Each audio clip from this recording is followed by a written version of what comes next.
kick, tackle, pass, run, and get that team, baby. Get back on track. I can't think of a better stage to do it than tonight, baby. Dominate on 3. 1, 2, 3. Dominate! William Thomas firing up the Eagles. And there's those that got the game right last week. And then there's a good list that didn't get the game. Our first game right last week. Some of us had Cincy, some of us had Baltimore. All right, there's our lead. We got a long way to go. What do we like tonight, Tom? I like the Washington Redskins. I think that Coach Gibbs has finally put a team in place that's his team, that he likes. Going to be hard to beat. Washington Redskins. Coach? I'm going to take the Palantonios tonight at home, okay? Since he's down there as the 12th man, I believe I'll take the Eagles at home. Key? I'm going to go with the Philadelphia Eagles and their crazy fans. That's a good pick. I like that. I see it tonight, 27-16 Philadelphia. They got a young receiver, Jason. You can't always get what you want. I like him going deep against the safeties. That's just a guess. Steve, back to the stadium. Who do you like? That was bad. Yeah, I get a feeling that the Eagles know that this is a little bit of a risky spot for them, and they smell blood in the division. I say the Eagles have. They always do in the regular season, come out and play great football. They're going to win tonight. I say the Eagles will win tonight also. I'm going with defense with Brian Dawkins and Wolverine. I'm also going with Brian Westbrook having a big night tonight.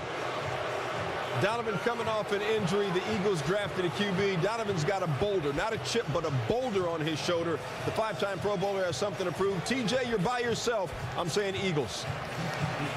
Well, I tell you what, Tom, you're all on the Eagles. Now, this is new now. I know we're getting close to election day. We're going to look at the states, the red and the blue states. Always keep your eye on Iowa and New Hampshire in these things. But even they, all our states.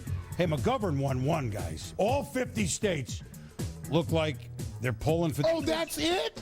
There it is. Even Hawaii, Tom. There it is. Put the District of Columbia on there. But you know what? I know. You know what island you're on for this? Guam. They went with the Redskins. Guam. Everybody. If you win this game. That was it. The whole country. If you win this game, you're going to run for some political office because you're going to look like a genius. Mm-hmm. Running the ball against Philly, I mean, can be done, right? Yeah, sure.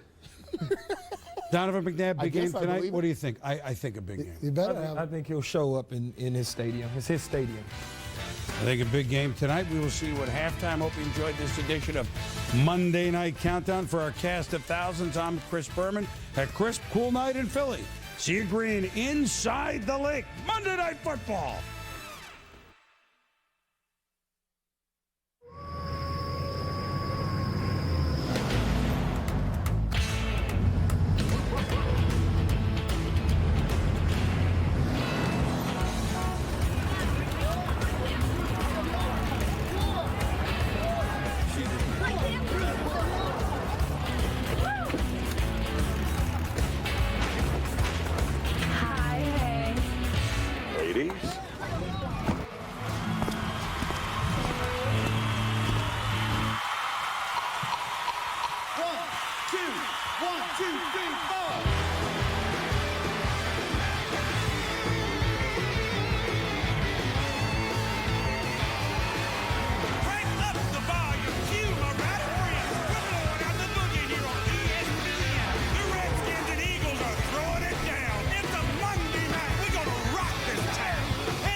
Monday night.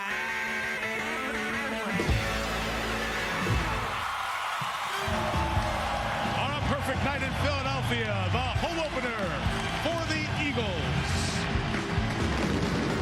They welcome the rival Redskins to wrap up week 2 of the 2007 NFL season. I'm everyone, Mike Tirico. Welcome to Monday Night Football. The NFC East, top to bottom, it's probably the most attractive division in all of sports. If you think about it, the franchises, the city, the passion of the people involved. When it's the Cowboys, the Giants, the Eagles, the Redskins, anytime two of those teams intersect, usually have pretty good stuff coming through your TV. These teams are out of the division for the opening week of the season. Philadelphia losing because of their special teams in overtime at Green Bay, or in regulation, I should say, at Green Bay. Washington was the overtime team, and they won at home against Miami. They bring in Tony Kornheiser and Ron Jaworski to talk about these two teams that you're both very familiar with. And I want to start with Philly. Donovan McNabb, their quarterback, 10 months removed, Ron, from the knee injury and the surgery. Usually you say, well, you can ease back in. Not when you're the quarterback of the Eagles, as you well know. Mike, this is Philadelphia. This is the what have you done lately city. Donovan McNabb did not play well last week in Green Bay. He really is the bedrock of this Eagles offense. This is an offense that is fueled by the passing game. Donovan McNabb must play well for this Eagle football team to win. However, he's going to need some help from his wide receivers. They struggled a week ago getting off the bump and run coverage. I believe in this game, you'll see a lot of that shotgun formation that Andy Reid likes to use offensively, and you'll see Donovan attacking down the field. All right, what'd you see when you watched Washington and their win over Miami? Something you've seen before, I guess. It was back to the future. It was like when I played against the Redskins. I mean, it was that in-your-face style of offense. Two tight end, two running back, establish a line of scrimmage. And on the defensive side of the football, Mike, it was that bend and break, that style of defense. Not like Greg Williams has deployed the last couple years where it was very aggressive. So, yeah, it really is back to the future for the Redskins. Hey, Tony, Joe Gibbs and you both been around Washington for over a quarter century now. I think I covered Joe Gibbs when he was in high school. Look, it is understandable that Jaws over here would be in the tank for the Eagles after playing here, though the face painting is a little much, Jaws. I live in Washington, a town much more obsessed with the Redskins than even politics. And after writing about them in the Washington Post for nearly 30 years, I concede I'm somewhat partial there, and particularly partial to Joe Gibbs. From 1982 through 1991, Gibbs went to 4 Super Bowls and won 3 of them. And Gibbs didn't have Joe Montana or Troy Aikman or John Elway for the full run. He won with 3 different quarterbacks, none of whom is going to the Hall of Fame. So how great a coaching job was that? Well, great enough to get into Canton, obviously. Gibbs hasn't done nearly as well in his second term with the Redskins. His record now is 22-27, and his offense, which got him to Canton, sputters more than it starts. In another city, maybe, Gibbs would be on a rotisserie, and people would be calling for his scalp. But in the capital of the United States, nobody will do that. We in Washington don't blame this on Joe Gibbs. We would sooner blame the owner, the players, or the Bush administration, whoever's handy. We in Washington think the cherry blossoms should be a carpet under Joe Gibbs' feet. Joe Gibbs is to Washington what Rocky Balboa is to Philly, except he's real. Take that, Jaws. You got a problem with that? Well, they've got some real talent on the field and the backfield tonight for both of these teams. Of course, Donovan McNabb, Jason Campbell is opposite number for the Redskins. Clinton Portis and Brian Westbrook will run it for the Eagles and Skins tonight.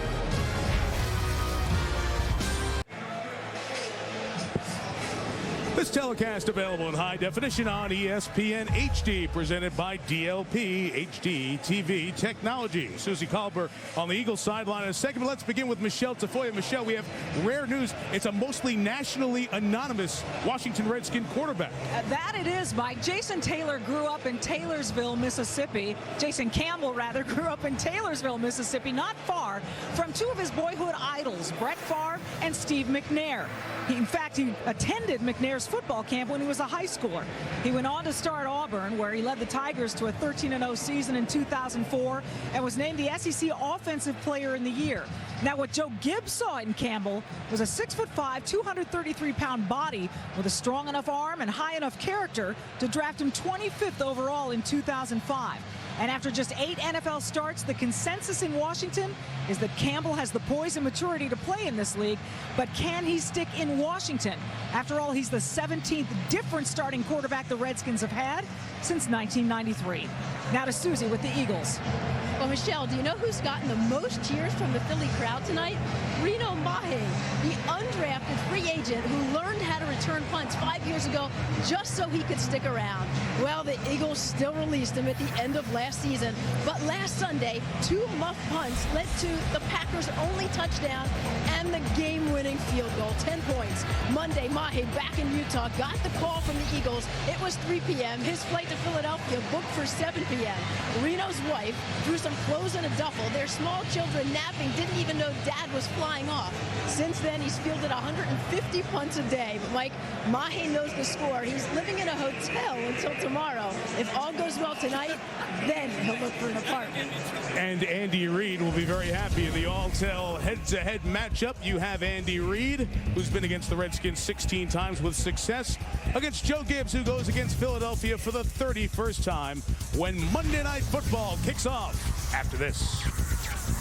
And Donovan McNabb excited to return to Lincoln Financial Field here in Philadelphia to start his 9th season with the Eagles.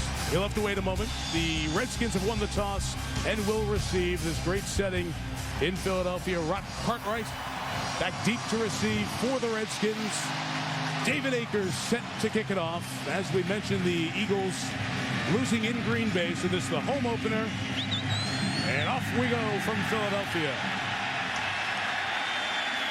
And it's Cartwright from the 1. With a nice block from James Thrash, and he's taken out at the 32-yard line by Jaquay Thomas.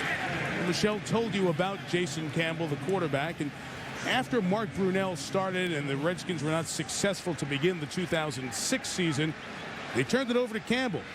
Did pretty well starting those last 7 games of the season. I know the record was 2-5, Ron, but as last season went on, you kind of got the sense Jason Campbell was an NFL quarterback. Absolutely, Mike, and a good barometer to rate a young quarterback and evaluate them is touchdowns to interceptions. 10 touchdowns, only 6 interceptions in those 7 starts a year ago. Santana Moss, James Thrash, Antoine Randall come to the bottom of the screen. As Moss in motion, Clinton Portis, the lone back.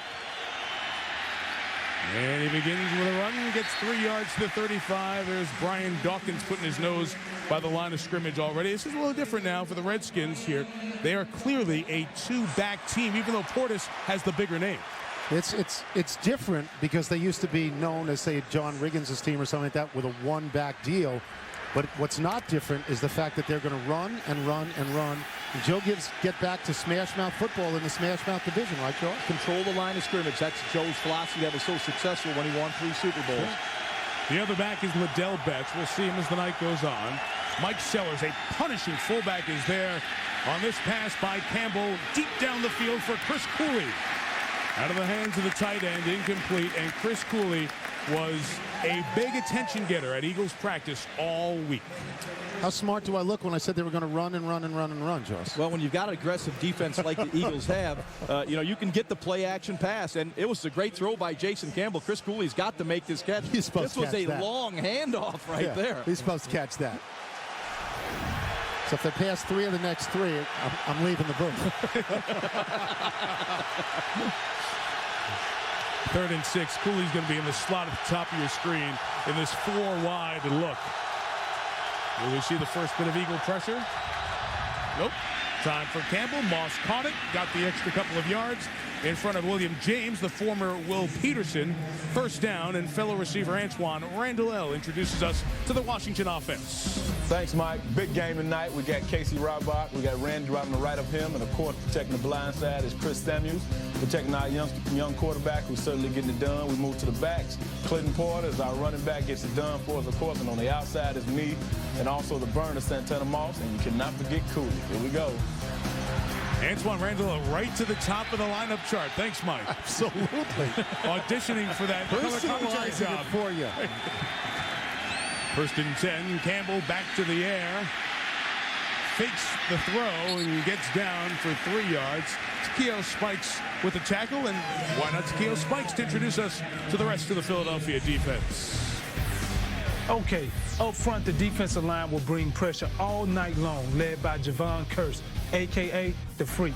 And alongside me, young second-year stud linebacker out of Charlotte, Omar Gates. And in the secondary, we have the hit man, better known as Sheldon Brown. And last but not least, Weapon X. We know him as Brian Dawkins. Spikes came over in a trade from Buffalo. Portis cannot get away from Broderick Bunkley, the first-round pick last year. We'll have third down coming up. Takeo Spikes, whose days in Cincinnati and Buffalo were mostly on losing teams, thus he has not been on Monday Night Football at all or in a playoff game. Nobody's played as many regular season games among active players without being in the postseason, and he was so psyched to finally play on Monday night. This is when the Eagles' defense is at its best. In these third and known passing situations, they love to come with their exotic blitz schemes.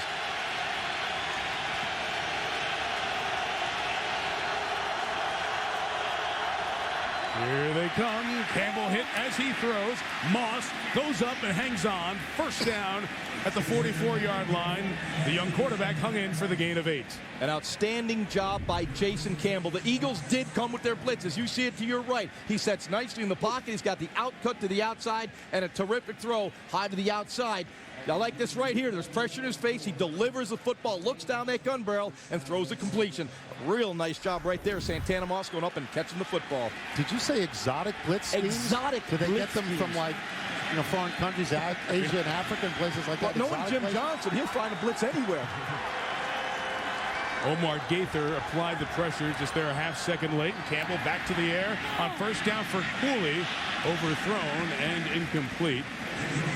Why are we going to see Chris Cooley as such a focus guy for the Redskins in their offensive passing tonight? Well, Chris Cooley's one of those guys that creates matchup problems for a secondary.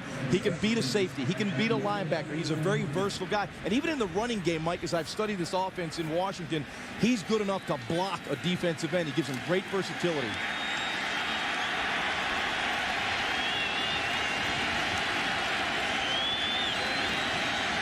Cooley split to the top of the screen.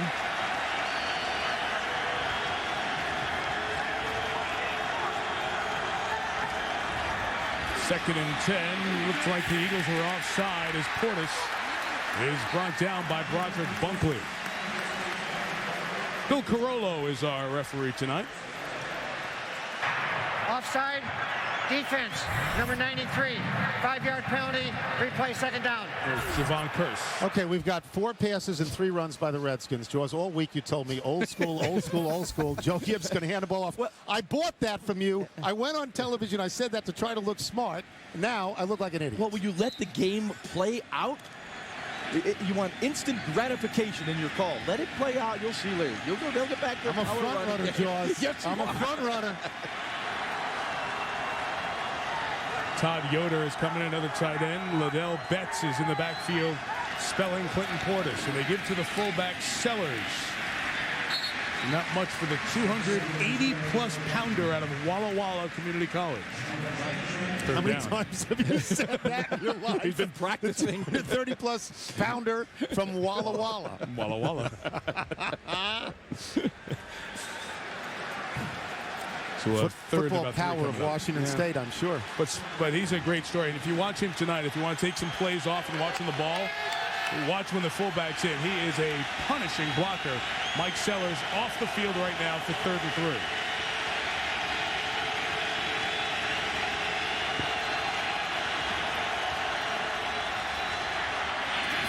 Off the hands of Cooley, covered by Dawkins. 4th down.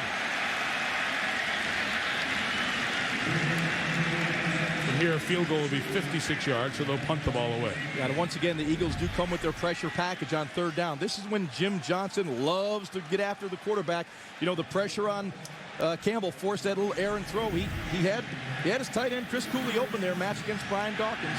High and outside. There's Reno Mahe, and the Eagle fans, as Suzy alluded to, cheering the presence of Mahe, just somebody who can catch it and not muff the punt. And listen to this reaction. Well, he just lets it go, obviously, as it's over his head. And it's down by the Redskins at the 5. But they're even happy with that. Look at that. Standing ovation. He didn't muff it. That's a victory for them. Hey.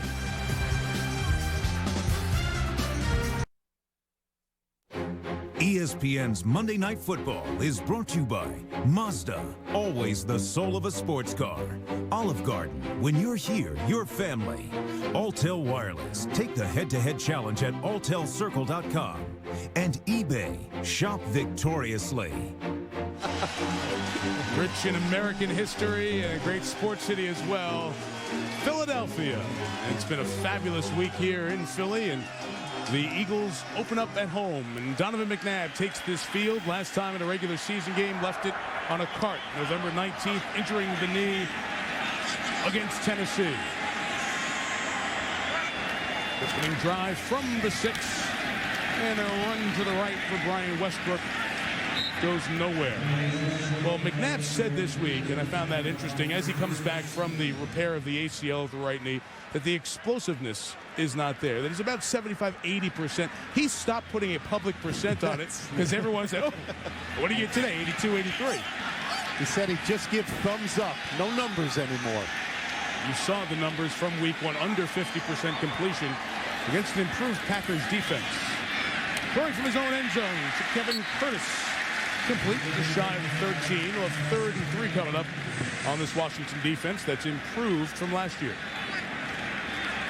Nice job by Donovan. He looked off to his right and came back to his left. He had Kevin Curtis coming underneath. When the corner's off, you take that little delay route back up inside. The Eagles have worked hard all week long on this no-huddle style of offense, again, to try to keep the Washington Redskins nickel packages from getting on the field. And that nickel package compromised a bit. Fred Smoot, injured hamstring, played well last week against Miami, out tonight for Washington, inactive. 3rd and 3 against a 5-man rush. Underneath, Westbrook. The big weapon to the 30. First down. Andy Reid showing good vertical to get out of the way. Gain of 18. As you watch Brian Westbrook tonight, it's a where's Waldo game. He will be all over the place. The Redskins will have to try to find him. Here he gets matched up on a linebacker, London Fletcher. That's not a matchup. It's a mismatch. Brian Westbrook will beat London Fletcher every single time with that much space. We'll see what a factor he was in overall yardage. 1,816 yards on the season. McNabb for Curtis against the man coverage is incomplete. Here's Donovan to introduce us to the rest of the Philadelphia offense. And there you have my offensive line, left tackle, Trey Thomas, and also guys that highlight the young kid, big kid, Sean Andrews. And for my weapons, White Lightning, Kevin Curtis, and downtown Reggie Brown. But you can't forget the one in the backfield, number 36, Mr. Everything, versatility, Rocket Man, Brian Westbrook. Donovan mentioned Kevin Curtis. He came over via free agency from the Rams. And Mr. Do Everything on the ground, just shy of a first down, but a penalty marker is down. Back where the blocking happened, usually a hold. Carlos Rogers, Sean Taylor on the tackle. Holding, 67, offense, 10-yard penalty, replay, second down. On Jamal Jackson, the center. You know, when you have a cutback runner like Brian Westbrook, it's very difficult as offensive linemen. They stick and they stay on their blocks. All of a sudden, the back cuts back. They feel him cutting back, and also they reach out and grab Jamal Jackson with the hold.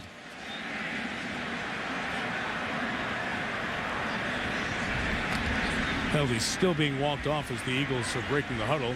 It's going to be back at the 24. It'll be 2nd and 16, or 17, I should say.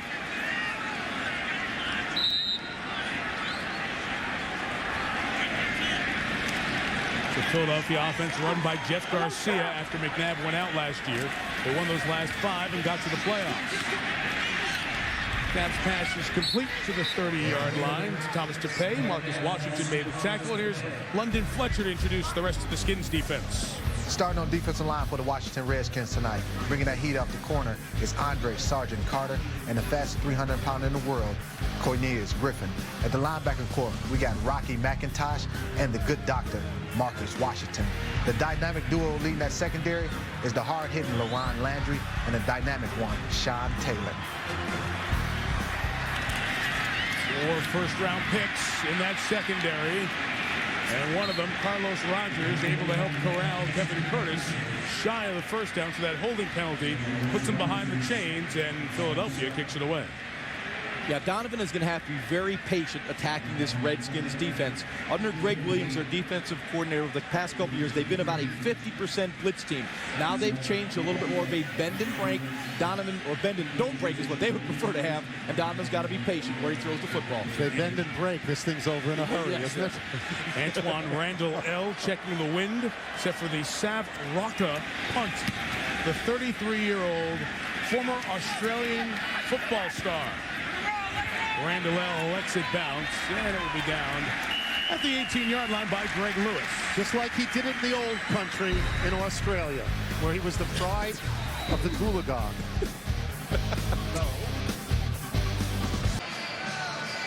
Lincoln Financial Field, which opened on a Monday night in 2003 against the Buccaneers. Opening night for the 07 season.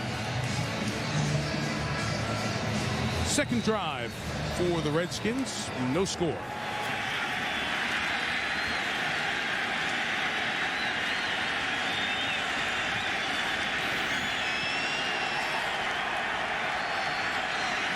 Former Eagle James Thrash in motion.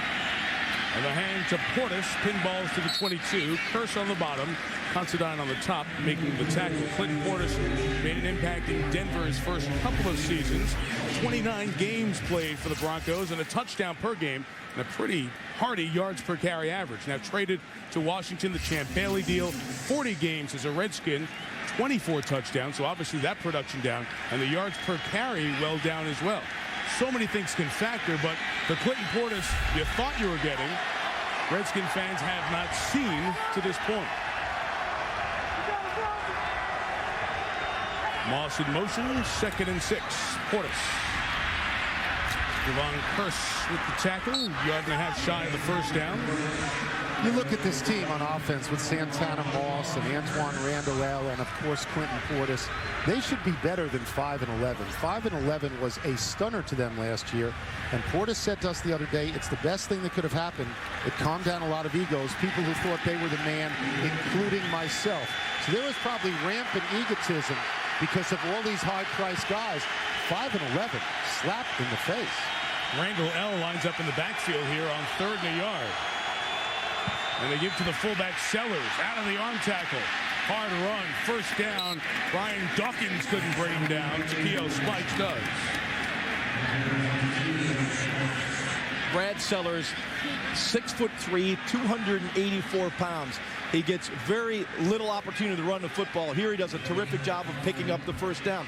This is a very versatile offense under Al Saunders. You know, Al Saunders came up with the big playbook, Tony. You know, he wanted to throw the football around, but they've gone back to that power running game. A lot of plays in it, though. Saunders of the 700-page ones. Yeah. It's the Gutenberg Bible of playbooks. Betts stretching it to the outside. Spikes and Sheldon Brown show him the sideline, but there's a little bit of the sample of the running that is more of the Joe Gibbs offense we got to know during the heyday. You mentioned Al Saunders. He was brought to Washington at an enormous salary, over $2 million a year, and given the play calling, Antoine Randall L. and Clinton Portis described the team as dysfunctional. They said not everybody bought into this guy. Randall L. said a bunch of guys, not 2 or 3.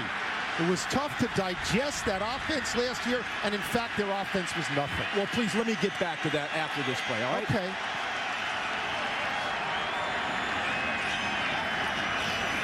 Cooley in motion, Portis the hand. He'll get to the 40-yard line. Trent Cole with the tackle. Saunders came over from Kansas City, where he was 2001 through 2005. And Mike, he was in St. Louis as well, where they were very prolific offenses. He knows how to put together an offense. The fact that the players did not buy in because they couldn't check their ego at the door and play as a team should not be blamed on Al Saunders. Well, what the players said was it was too much for us. We didn't want it. We wondered. Well, how about studying, Tony? That may help. Work at your trade. Work at your craft. Not look to blame somebody. Is he a pal of yours? What? What's the deal? They're all my pals. Okay. I think the players have to understand what it takes to be successful. 3rd and 2. Pocket collapses. Campbell has to spin it out. The pass is incomplete. Broderick Bunkley was helping push toward Campbell. Wasn't allowed to stride into it. And it will be a punt for Washington. It is interesting. I don't want to go too much in this, but when Portis said last year there was always bickering, coaches also have responsibility, as do players, to sort of calm the waters, do they not? He knew that they were rebelling. Well, there's also a certain part of the team that must lead itself in the locker room, guys that understand what it takes to be successful and to buy into what was a successful system. Northern Iowa, Derek Frost with the kick. Mahe catches, brings the derisive cheer. An appreciative cheer. I don't think that's derisive. I think they're grateful. But I think it's derisive from what happened last week. Oh, yeah. Please, can we have somebody catch a punt? That's standing ovation. Cost them the game last week for certain, two of them. McNabb back on the field after this.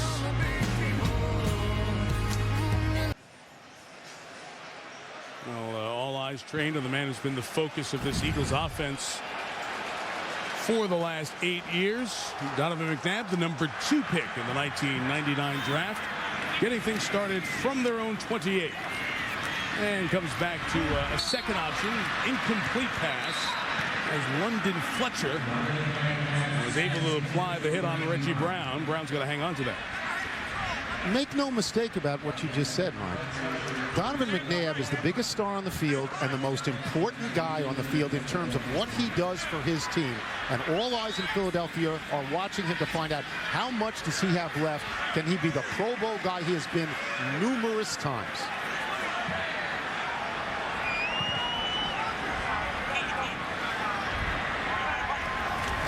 So 2nd down and 10 now.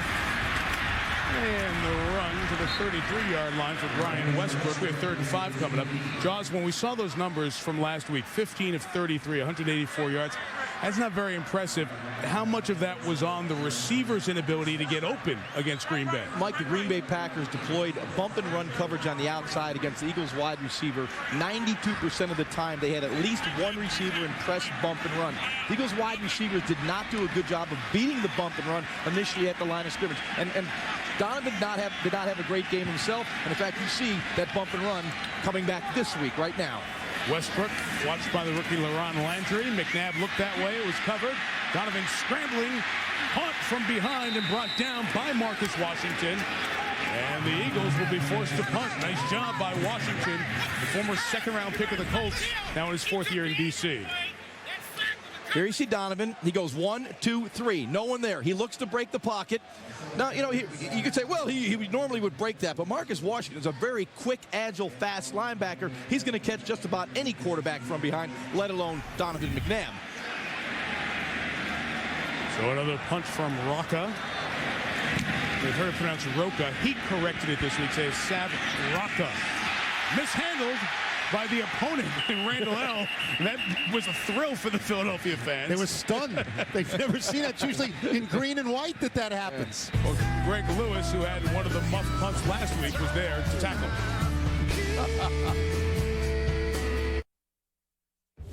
Some of our Monday Night Football topics. Maybe Donovan McNabb's not the quarterback for life in Philly. Joe Gibbs back to the way the Skins used to win. And Charles Barkley's going to join us in the booth. They'll talk about Bill Belichick in the news this week, obviously, and other things. Remember, Charles was with us last year in Arizona, where he has a home, and that was a home game for him. And here he is in Philly, where he still also has a place to hang his hat. So Barkley maybe in the booth. Buy one in New Orleans for next week. Chuck will be with us in the 2nd half. 3rd series for the Redskins, throwing deep for Moss, hauled in by Santana at the 26-yard line. They flip the field with a 45-yarder in front of William James.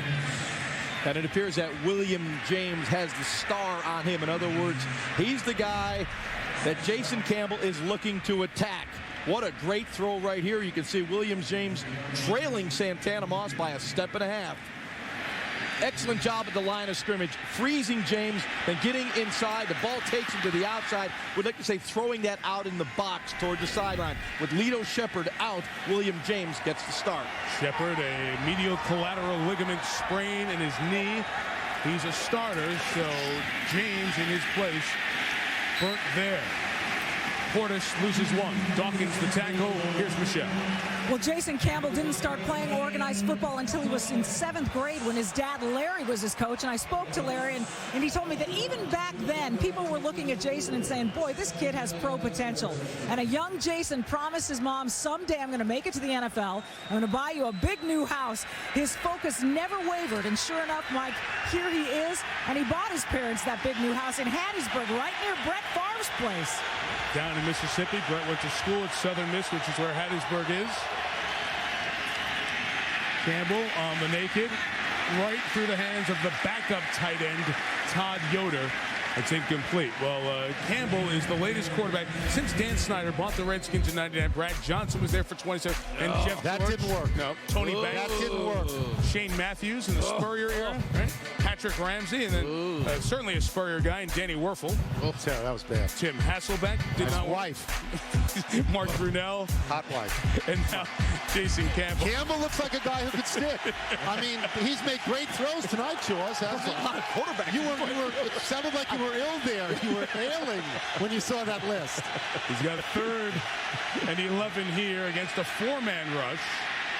Throws underneath, shy of the first down. Omar Gaither makes the tackle on Portis. From here, the field goal is 35. And for those people who don't watch daytime network she's on the TV, View. Elizabeth Hasselbeck. Well, I don't think a lot of our viewers view the View. Oh, well, I just figured with the Rosie stuff and the Whoopi stuff and the Barbara Walters stuff, they would have by now. Tony, you must have a lot of free time. Elizabeth Hasselbeck is worth a turn of the dial, wouldn't you say? Sean Suzy. Oh, don't you know answer? I'm left hanging on that? Yes. Okay. Back to the action. 35-yarder. At the end of the first quarter. Out of the hold of Derek Frost, the final play of the quarter is a 35-yard field goal. Tony now break down Whoopi and Barbara. Now everybody's working on the View during the break. After 3-0 Washington.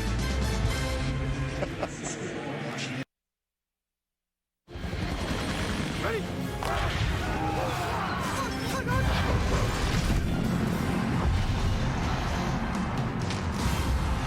Second quarter here in Philadelphia with Ron Jaworski, Tony Kornheiser, Michele Tafoya, and Suzy Kolber. Mike Tirico, 3-0. The Redskins lead. Sean Suzy, who kicked the game-winning field goal to close business against Miami in D.C. last week. Caps a quarter where the Redskins had the ball for almost 10.5 minutes, and Philadelphia couldn't get any sustained offense. Tony, that is Redskin football. Sure. You know, you look at that first quarter, 10 runs, 9 passes. When you know Joe Gibbs' profile, his template for success back when he won those 3 Super Bowls. Control the football, control the clock, keep the other team's offense but he also sitting on let the his bench. quarterback take some deep shots downfield to keep everybody honest, and he hit one of them. You got to take your shots.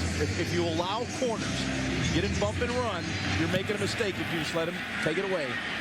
Sweezum's kick fielded a short one. Darrell Buckhalter from the 10. He squeezes through a tackle and gets just past the 30-yard line.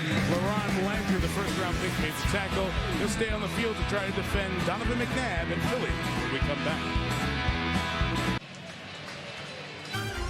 One of the big stories the first 2 weeks is what's going on with the Saints. Reggie Bush, Drew Brees, can they get going? Vince Young in Tennessee played very well if you watch that game against Indianapolis. We'll see the Titans and the Saints, the home opener for the Saints, almost a year to the day after the Dome reopened so emotionally last year. See you for Monday Night Football next week from Louisiana. McNabb and the Eagles taking over from the 31. Donovan's pass to L.J. Smith.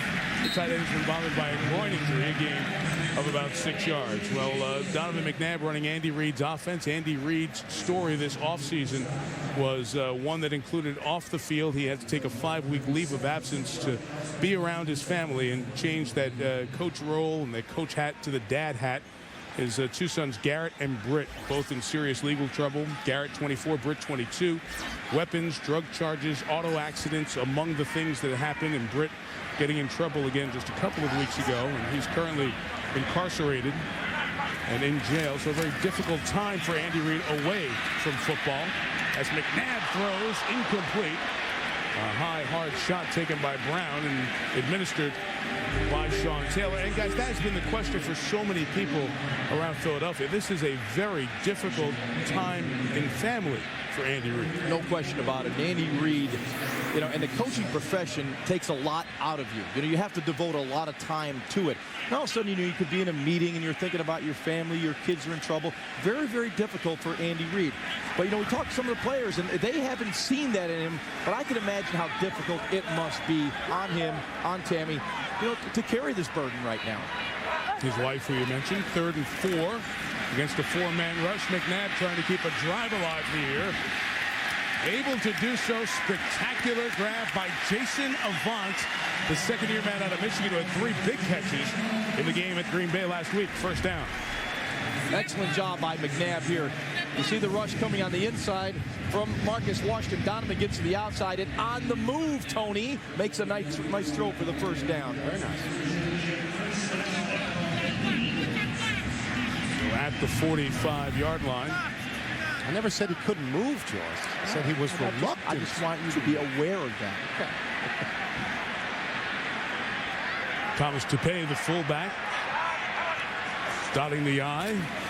Westbrook through the hole in the middle for 14 yards and a first down before Sean Springs brings him down. You know, part of the Andy Reid thing, it's so uncomfortable.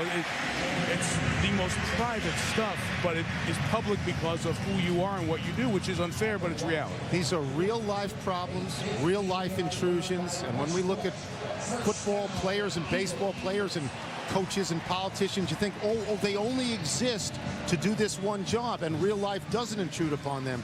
Well, it does intrude, and it is obviously intruded upon Andy Reid, and you wonder, Jaws, as you said, how can he give fully to being a coach with all this out there? You know, every single day a little piece is taken away from him. That begins to take its toll.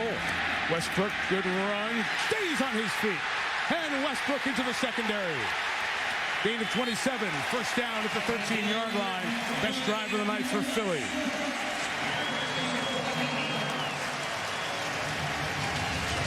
.42 yards on back-to-back runs by Westbrook. Nice job by Brian Westbrook. I'll tell you, he's got quickness. As you can see, Landry misses on the tackle. Watch this move. Right there. Woo. Wow. Through the arm tackle of Demetric Evans, who's starting for the injured Philip Daniels, out with a sprained right foot. Daniels inactive. With the electricity of Westbrook, bringing the Eagles into the red zone for the first time.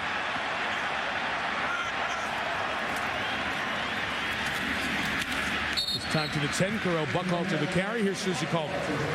Well, more on Andy. And team president Joe Banner points to his strength, his character, and leadership on why he's been able to handle this. And from his perspective, Andy hasn't missed a beat in terms of his responsibilities with the team, although he has observed that maybe he's more willing to delegate responsibility, more trusting of his offense and defensive coordinator. But he said Andy seems to have a renewed commitment, a new energy and appreciation for the positive things in his life. You know, just like the players who deal with adversity and the game is their solace, it seems to be the case with Andy. But Joe said you can tell he just cherishes being with the people he loves at home and at work. So many of the players echoed that as we visited with them during the week, Suze. 2nd and 7. McNabb throwing. It's caught on a knee by Hank Baskett, one of the 5 receivers the Eagles use. Gain of 4 in front of Carlos Rogers. One of the things I want to say about this, and Jaws, we've talked about this, we have children the same age as Andy Reid's children. And your heart goes out to him as a father as well. Because, I mean, you and I both feel the same way. Every night you say, where are my kids? Are my kids safe? And people can look at Andy Reid and realize, hey, this, you know, there but for the grace of God go all of us. And it can happen to anyone, as you alluded to a moment ago. Sure. You count your blessings. And the football community is really pulling for Andy and his family, and things go as well as possible. 3rd and 4. First down awaits at the 3. Pressure picked up, and McNabb's hot shot is too high. And incomplete for Reggie Brown, so the Eagles will attempt a field goal. That's a throw Donovan has to squeeze in there. He had the man-to-man coverage. That's a ball you got to put right on the belt buckle, force the defensive back to go through the wide receiver. That one got high and away for Donovan.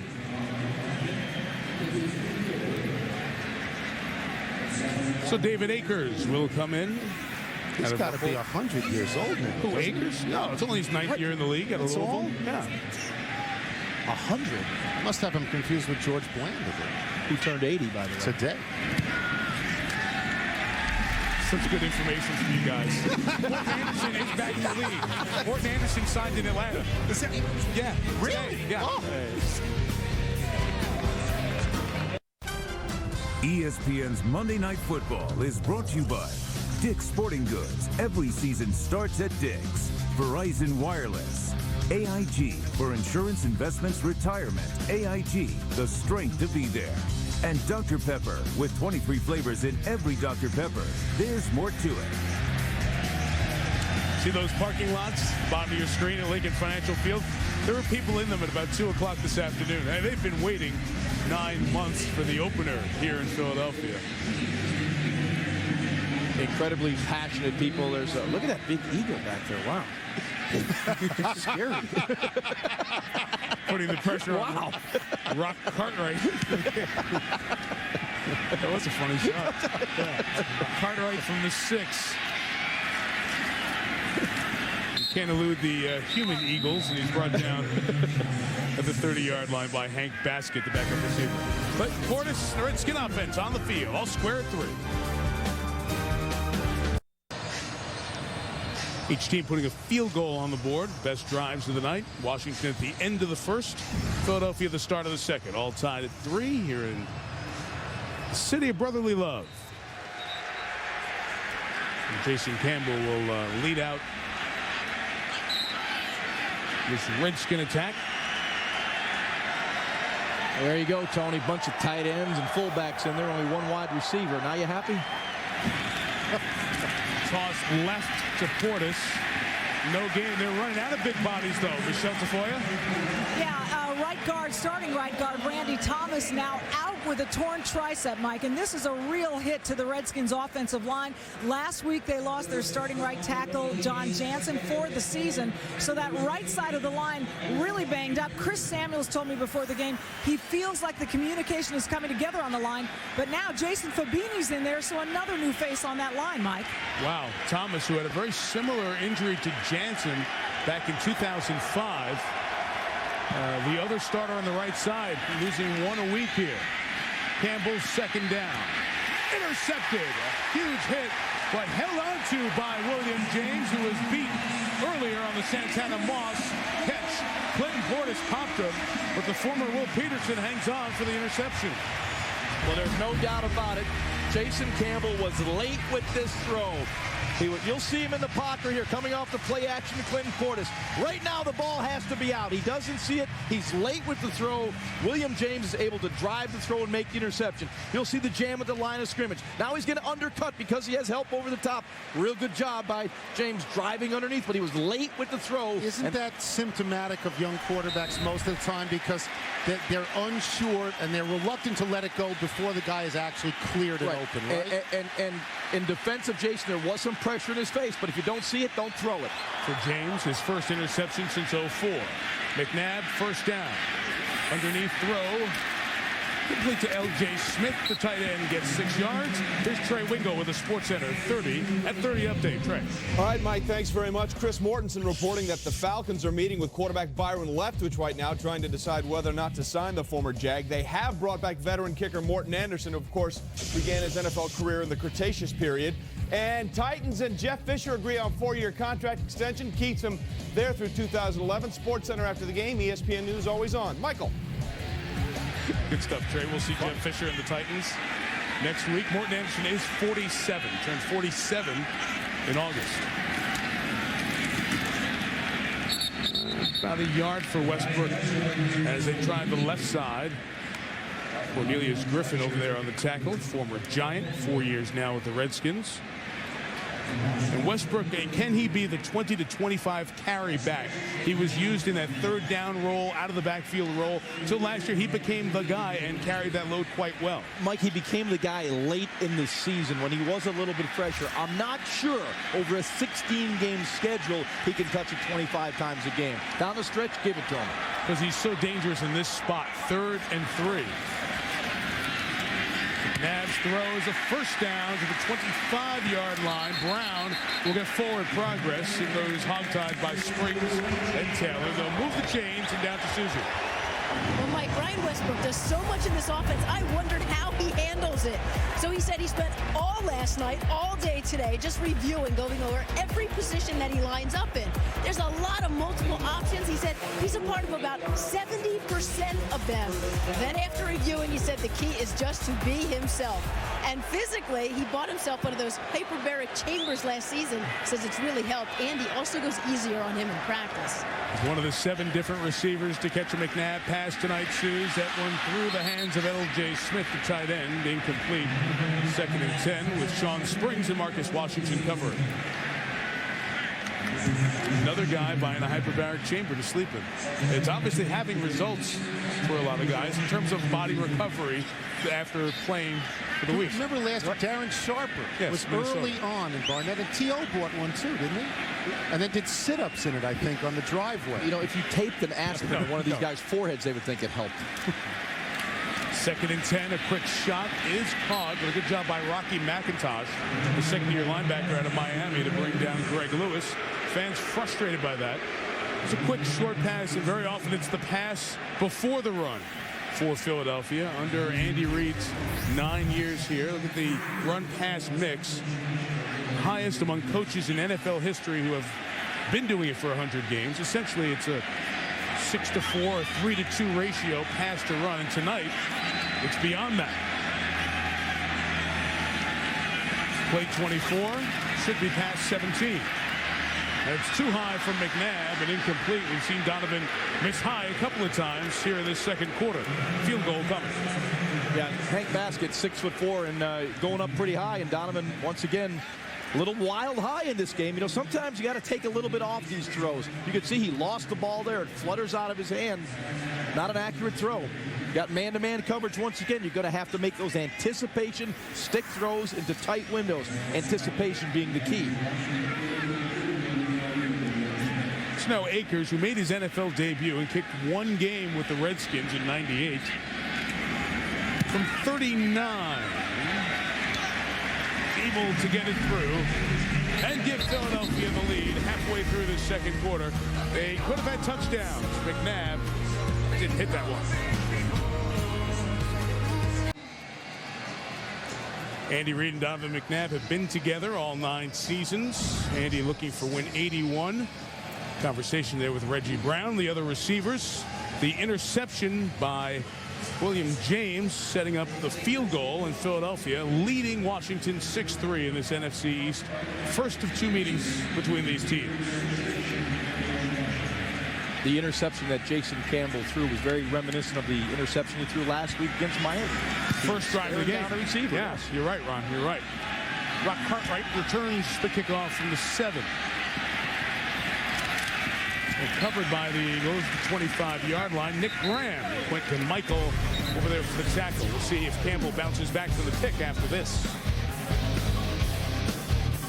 The Redskins taking over at their own 25. Moss hit a big play earlier on to the ground, and Portis.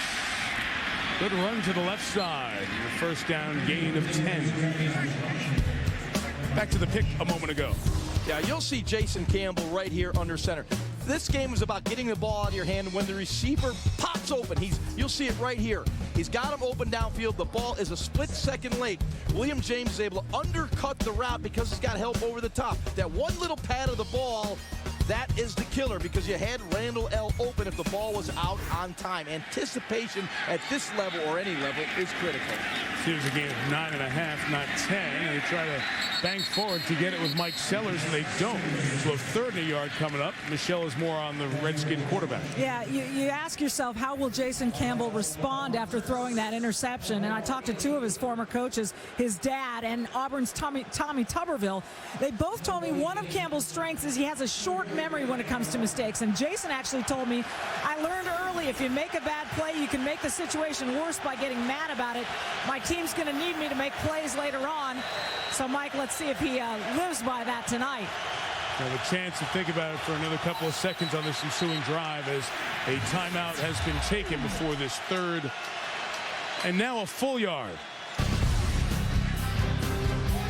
Be right back.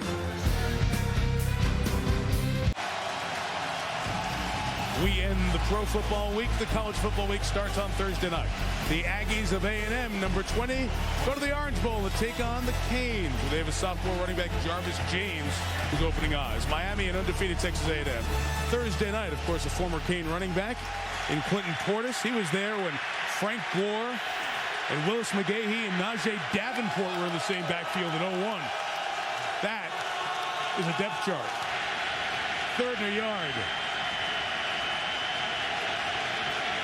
Right back to the fullback and pounded forward by Mike Sellers for the first down. Sellers, who was in Washington, was in Cleveland for a stretch, went to the CFL where he played for Edmonton and Winnipeg, went to NFL Europe. Here's a guy who bounced around and has finally found, bounced around positions too. Special teams, best friend, even at linebacker for a stretch, but a huge presence as a blocker for Washington. When he got cut, he didn't know what to hand in, his playbook or his passport, if he was in that many places, right?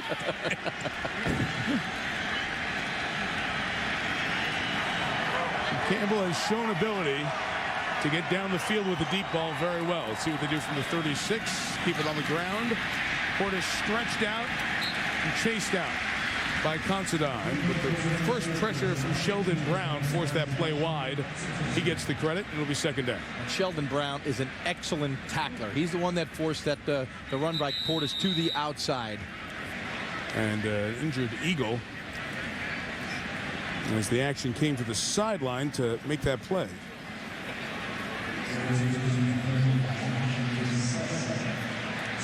And it is Sean Considine who was the last man over, the starting strong safety who was injured the last half of his rookie season with a shoulder injury. They're in the starting role in 06 and played well. He'd been battling a sprained knee coming into this week. So as they look at Considine, we'll step out for a moment.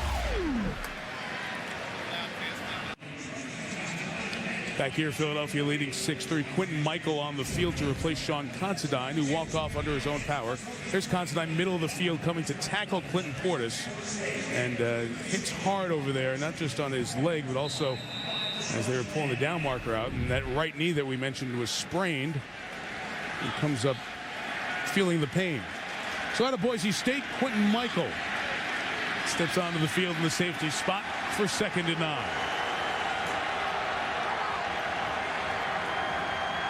2nd and 9, everybody tight. No receivers split out. Campbell chased down and brought down by Jaquay Thomas, coming off a 6-sack season last year. The former Tennessee Titan now in his 3rd season as an Eagle. The Eagles have an excellent rotation in their defensive line. Jaquay Thomas probably could be a starter. He is that good coming off the edge. But the Eagles like to rotate 6, 7, even 8 defensive linemen. Clinton Portis, it was like a dive into a pool to try to block him, and he missed. That's not good. No. 3rd and 11, this Eagle defense looks like the Eagle defense we've been used to over the last couple of seasons. Not the one that struggled at the end of last year. Randall L., the catch, made 2 men miss, squirts forward, but a yard shy of the first down. He knows it. Had a chance to get there. Joselio Hansen, really nice job of tracking him down after Randall L's first catch. Well, you are right, Mike, because when you get Randall L in space, this is guys like a punt returner. He can make people miss. Joselio Hansen does a terrific job in the open field, holding Randall L about a yard short of that first down. So Reno Mahe will go back to receive. Maybe he'll make forward progress on this one. He's let one go and doesn't run with him at all. Almost getting to the Frost punt. Mahe will let it go. And a great job by a veteran punt returner. He knew that he could legally block James Thrash to prevent downing it inside the 5. And the touchback, those hidden yards on a 55-yard punt that nets 35. Well, Joe Gibbs and Marty Schottenheimer and Steve Spurrier reaches back. Daniel Snyder reaches back to get those 2 guys. Now Joe Gibbs is the head coach. And Tony, it's been really about get the big names and bring them in. He has built the team as if it were a fantasy league team. It's been a quick fix mentality. It hasn't worked. I mean, it's not so much as building a team as trying to buy a team. This is the first time he's had stability with a coach. Joe Gibbs now in his 4th year. Schottenheimer 1, Turner 1.5, Wright, Spurrier 2. Gibbs has been here for a while. brings in assistant coaches, brings in big names. It has not worked in Washington. McNabb taking over from the 20. Out of the pocket and running. Slides down for 3 to the 23. You saw the free agency impact. Guys who had big names have come in and not performed at that Pro Bowl level. What about the There's draft? been a bunch of those. Bruce Smith and Jeff George and Dana Stubblefield and Jeremiah Trotter. He's got the lowest amount of draft picks since 2000. He's also got the oldest roster. And that's because he's bringing in all of these veterans, and they're not staying around for any great length of time. They're 59 and 69 since Dan Snyder took over in 1999. From the 24, Westbrook able to get around the edge and a first down. Redskin bench wanted a holding flag called, but it was not thrown, and Westbrook gets a dozen yards and moves the chain. So the question becomes with the Redskins, when is it going to work? They've had 2 playoff seasons in the Dan Snyder era, but you can go back to 1992. They've had 2 playoff seasons, Jaws, since 1992. And in the 80s and early 90s, the first time around with Gibbs, they were a dynasty much the way that San Francisco was, right? And what will happen with this football team with those few draft choices after Joe Gibbs leaves? That's when I think you have major problems. Well, their defense has been on the field the majority of this second quarter. Different from the first quarter. Westbrook carries to the 40-yard line as we get to the 2-minute warning, and Tony gets set to join Mike Wilbon on PTI at the half. Yes, but first I'm going to videotape the defensive signals for the Redskins. I was waiting for that. 2-minute warning. Lex's halftime show comes up with Chris Berman and Stuart Scott. Stu here in Philadelphia. We'll have the fastest 3 minutes ahead. Pardon the interruption at halftime as well. Talk about the cheating scandal in the NFL, among other topics. The reaction to the Patriots issue. McNabb throw behind Kevin Curtis. And incomplete, and Donovan McNabb, again, 10 months removed from a knee injury. Rehab, hard rehab all season. Didn't play a full load in the preseason, but still has not been sharp here tonight. No, he's had people open, Mike, and he has just missed him. The Eagles' offensive line, their backs did a nice job of picking up the blitz. Donovan knew he had the one-on-one coverage on the outside to Curtis and threw the ball behind him. Right now, he is struggling with his accuracy. 3rd and 6. Washington has a couple of timeouts left. That huddle by the Eagles, only the second time they've huddled in what's about to be 30 offensive plays. McNabb is about to get hit. Put it up for Curtis. Incomplete. Step for step. Carlos Rogers the coverage. Rocky McIntosh the pressure. And the Eagle fans voice their displeasure. Punt coming. And the Redskins in their secondary went press man-to-man across the board. You know, they took a blueprint, the PageNet blueprint last week of the Green Bay Packers. You see the pressure on Donovan. He's got to get rid of the football. Wide receivers aren't winning. Of course, the ball was thrown far outside the sideline. Would have had a chance anyway. So Saf Rocco with the punt. The Aussie kicks it 33 yards. Randall catches it and catches a faceful as it's the second consecutive special teams tackle for Nick Graham. So no return. And the Redskins will take over at the 27 with a couple of timeouts. And what honestly has not been one of the most exhilarating games in the history of the NFL. Well, this is the type of game I actually expected tonight. I expected the quarterbacks to throw a little better, maybe make a few more plays, but this is your typical NFC East, I call it the old snot knocker kind of game. You know, just going to keep hitting each other, knocking the snot out of each other, get down to the last couple minutes of the game, and one play will determine the winner. You do have to give some credit to the defense and respect them and realize Philadelphia's defense did not allow a touchdown at Green Bay. The only touchdown was on the muffed punt by Greg Lewis. And they haven't allowed a touchdown here. So 6 quarters, keeping the opponent out of the end zone. Campbell for the 27. Liddell Betts gets his shot. Quentin Michael in for Sean Considine makes the tackle. Gain of 3 for Betts in his 6th year out of Iowa. And we'll see if the Redskins go no huddle or huddle. And this is a very intriguing situation for a young quarterback going up against a very aggressive zone blitzing style of defense. You know, in this 2-minute situation, he's in and out calling his own plays. Can he matriculate his team down the field against this get after style of defense? Sean Considine, by the way, safety, Eagles, knee contusion, likely to return. Campbell's throw caught by Randall L. Good job to haul it in at the 40 in front of William James. First down, timeout Washington. They'll have one left. Excellent throw by Campbell under duress. You be the quarterback right here. Bodies are flying around you. Pulls it back. Outstanding body control by Randall L. So it's nice to be 6'5" and 230. You can still see because there's no lane to throw through. Boy, that's a great catch by Randall L. The ball is behind him. Williams James chasing from behind. He reaches back and snatches that football out of the air. Well, we've talked about the second tenure of Joe Gibbs as the Washington Redskins head coach. They're 81 through 92. They sparkling regular season record, 5 below 500 now. The 16 playoff wins, including 3 Super Bowl wins and 1 Super Bowl loss with a terrific team. But the Redskins, twice in this second time around for Joe Gibbs, have finished at the bottom of the ultra-competitive NFC East. And Joe at 66 continues to have that drive and that determination to turn the Redskins back around to where they were during his day when playoffs were regular, not the surprise like their last couple of playoff appearances have been. Too high for Moss, trying to get off the ground. Dawkins brought the pressure. Boy, we are seeing some erratic quarterback play here this evening, Mike. Once again, Jason Campbell reads the blitz. Jim Johnson, the defensive coordinator from the Eagles, turning up the pressure right now. You get a chance to make a play, you've got to get this one once again down the belt buckle to Santana Moss. The high throw from Jason Campbell this time.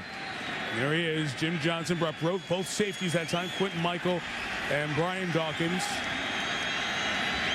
And Jim will dial up the pressure. Just 4 this time. They're back covering in his zone. Moss catches, sprints for the sideline and the marker. And he is at both. Gets out of bounds. Ball laid right on the midfield stripe. It should be enough for a first down with 51 seconds to go. They'll measure. And William James, the corner on that side, must understand the situation. Defend that first down yardage. He went a little bit back to the inside, and you got to be careful. Just squeeze. There's enough room to squeeze to that sideline. You'll see James, number 21, right there. He's coming in with the motion. Stay right there. Don't back up. Now he backs up right there because he's got the corner behind him. That gives Santana Moss just enough room to get to the sideline. The design of the route, Mike, had that little bow out to the corner behind him. He was worried about that one. Expanded just a hair too much. The clasp that keeps the links to the bottom of the chain. That's short with 51 seconds left. Santana Moss, who had 3 catches and 2 drops last week, already with 4 grabs. And that average of 18.5, he has the highest per catch average of all the active players in the NFL. So Santana has been known for hitting the deep balls. Not just here in Washington, but his days with the Jets as well. 4 years with New York. This Washington offense is very dynamic, and I always look at dimensions that an offense has. Yes, they can run the football, and you know they're going to run the football with Clinton Portis and Del Betts. They have an outstanding receiving tight end in Chris Cooley. When you look at their wide receivers, Santana Moss and Randall L., they have every dimension that a quarterback would love to have at his disposal. Unfortunately for the Redskins right now, their offensive line, particularly the right side, is being decimated by injuries. And they like to run some of these short yardage plays to the right. As we told you, John Jansen injured last week, out for the season. Todd Wade is the starter over there now. And the right guard, Randy Thomas, tore his tricep in the first quarter. Jason Fabini's on that side now. Gutsy call by Joe Gibbs. First down. Here on 3rd and a yard, they get it, and they'll take the timeout because it'll take another 10 seconds to umpile the bodies. So Washington out of timeouts, 46 seconds left at the 49-yard line.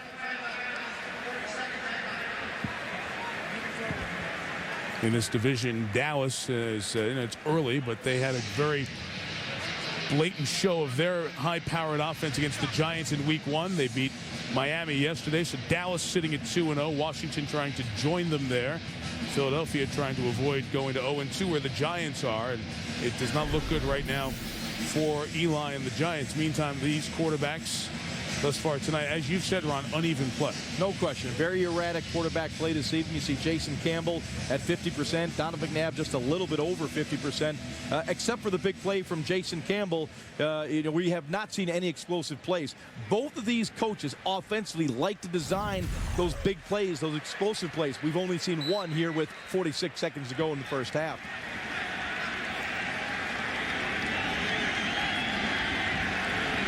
Campbell will operate out of the shotgun. It's the four-man rush. The throw is caught. Moss working the sideline nicely, and they're down to the 38-yard line. And the Redskins are doing an outstanding job this evening of working the sideline. You know why? You got a quarterback with a big, strong arm that can rotate it to the sideline. Take advantage of that. The mistakes in these situations, these nickel situations, usually come toward the middle of the field when those linebackers are taking deep drops.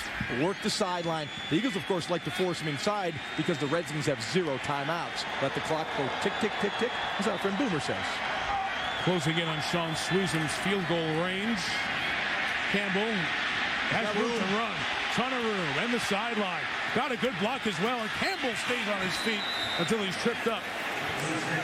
Right around the 15-yard line. Stepped out of bounds back at the 18, but Santana Moss downfield with a big block on a 20-yard first down run. Outstanding job by Jason Campbell here. He reads the man-to-man coverage. Quarterbacks understand when it's man-to-man, those defensive backs and linebackers turn their back. He has a lot of green grass in front of him. Jason Campbell does a nice job of understanding the coverage scheme of the Eagles. When he gets pressured out of the pocket, oh, he sees room and takes it. A 20-yard run is the longest against the Eagles this year. Washington in field goal range, out of timeouts. Campbell's throw caught by Randall L., who fakes going out of bounds, puts his head down, and is spun down at the 1. Still in bounds, clock running. And Campbell will kill it here. No need to panic in this situation. Now they stopped the clock. Now they restarted. Interesting. Spike the ball. So the Redskins stop it with 14. Randall L. almost like he was going to go inside, then going to go out of bounds, and was able to get more yards. Randall L. is a very gifted athlete. You get him in space, he'll present a lot of problems for you. Now the anticipation here is always going to go out of bounds. You see Sheldon almost broke an ankle right there. Sheldon Brown missed on the tackle. William James comes in, just gets Randall L. out of bounds just inside that big old orange pylon. Gives the Redskins a first down just inside the 2-yard line. And with his shoulder coming down inbounds and then he rolled out, correctly ruled to be inbounds. And I was surprised that they even stopped the clock there for a couple of seconds. Now the play clock is down at 4 seconds. Washington doesn't have a timeout, and they're going to get a delay of game here. Wow. Wow, the Redskins are happy. They were asking for a reset in the play clock. Offense, 5-yard penalty. Now, if the play clock was done properly, and I thought it was, then that one's got to be on the sideline for not getting goal line personnel in quick enough. Mike, you're absolutely right. That is a coaching error right there. You've got all the time in the world to get your proper personnel package on the field. Now, do you want to kick the field goal here with 14 seconds? Because if you run a play and end up in bounds, it's going to be hard to scramble your field goal unit on. You're right on the cusp of scrambling and spiking the football here with 14 seconds, depending on how deep you go in the end zone, Mike. But I think you could take your shot at throwing to the end zone. The fade or the quick slant might be available at that little seam right down the hash marks. The field goal unit at the ready to sprint on. And another flag. Kill the play and drop him back 5 more. You might just kick the field goal here. Yeah, last 2 plays have been disastrous for the Washington Redskins. You get down inside the 2. False start. 69. Offense. 5-yard penalty. Second down. Jason Fabini, who's in for the injured Randy Thomas, moves there. First 2 Washington penalties. They're going to bring the field goal unit out now. Here's what was going on. You see the play clock upper right corner there, 10 or upper middle right, if you will. And here they are. They're looking back. Nobody's got an idea. Campbell's still waiting for the play to come in. He said, come on, guys, let's go. And so that clock did reset. Remember I said that they had stopped the clock momentarily? There you see that play clock running out for the delay of game. I think they were confused once they saw the game clock stop for a second. Mike, coaching error. Coaching error. That's simple. It shouldn't happen. Sweezum will be frozen by Reed as a timeout is called. I believe I saw this happen yesterday somewhere, like Oakland, Denver. We talk about the end of the Oakland-Denver game. Yes. Where Mike Shanahan froze Sebastian Janikowski. The timeout was acknowledged and called. Janikowski still went through, as the players all thought. Shanahan's brilliant at waiting until the last second, using the rule that's been in 2 years. The coach can call the timeout. Janikowski made the 50-plus yard field goal, but the timeout was granted, then missed it. Elam comes back for the 2nd game in a row, makes a field goal, and they win the game. And now, Jaws, with further review, Gibbs will bring the offense back out and run a play to the end zone.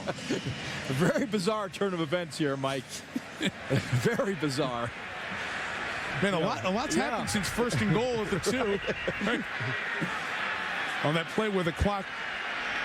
Is Tony still around? What's he missing? He's missing a lot of good stuff here, you know? Preparing for PTI with Wilbon at the half. All right, no timeouts, Redskins. 14 seconds left. Portis, the running back next to Campbell. Movement again by Fabini, the right guard who's subbing in. All start, 69. Second down.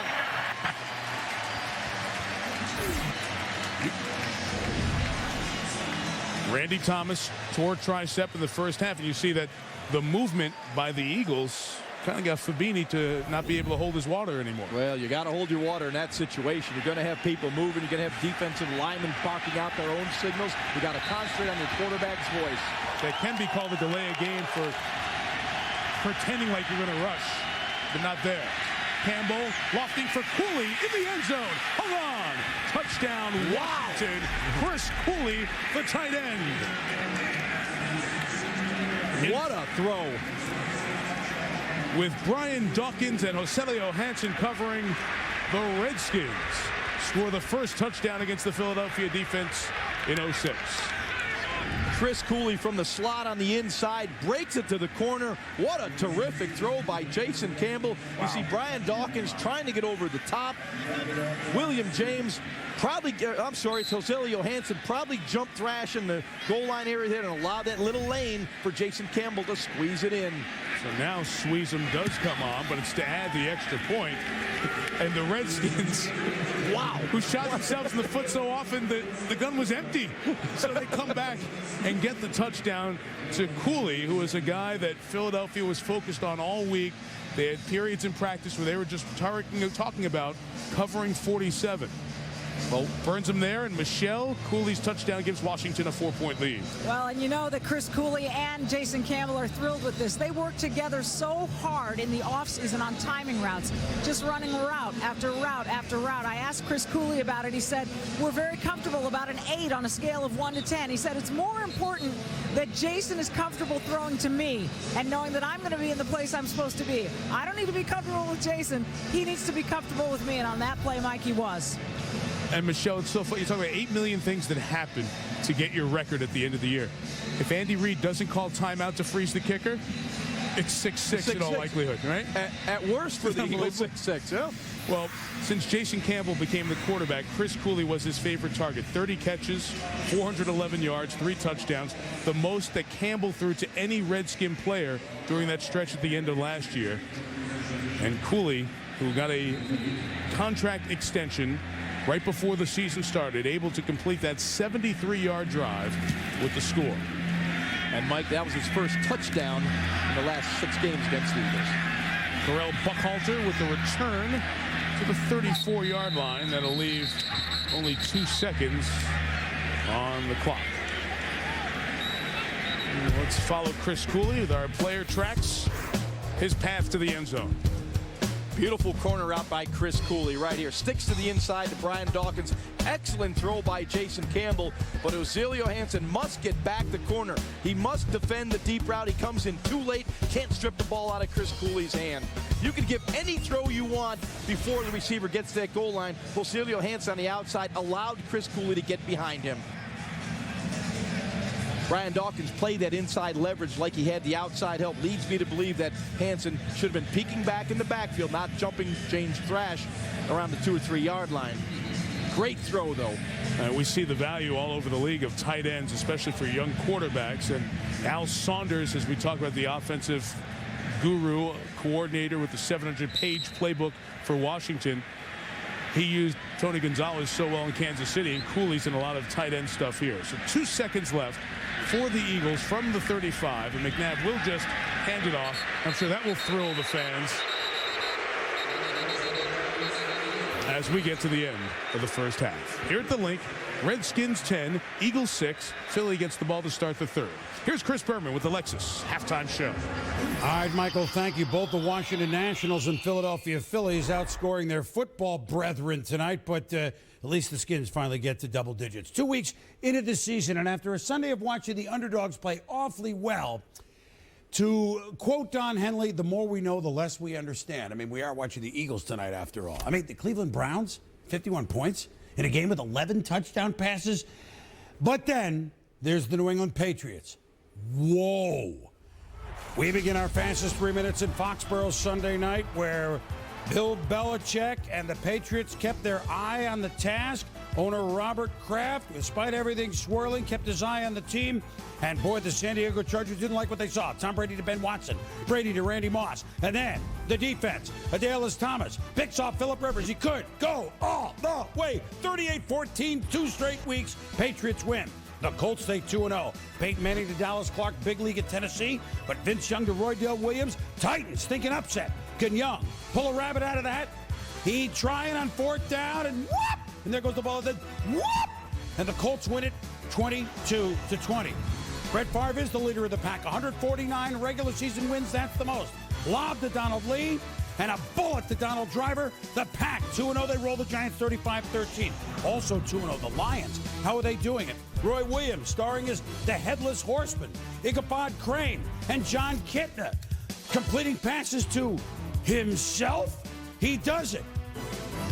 And the Lions go to overtime against the Vikings, where their longest guy, Jason Hanson, 37-yarder Detroit, wins in overtime. They're 2-0, 2 down, 8 to go for Kitna. Gary Kubiak, Matt Stump the Shab, surprising Houston Texans. They're 2-0. Andre Johnson caught a pair as the Texans come from behind to fell Carolina 34-21. And the 49ers, Frank Gore, Mike Nolan gambling on 4th and 1. Gore, 43 yards. His mom, Liz, passed away this week.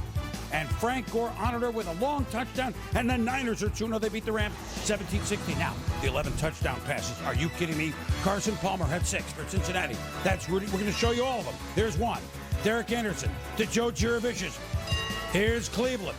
Now here's Palmer. Do you say Hushmanzada? I say Hushmanzada. Was I in?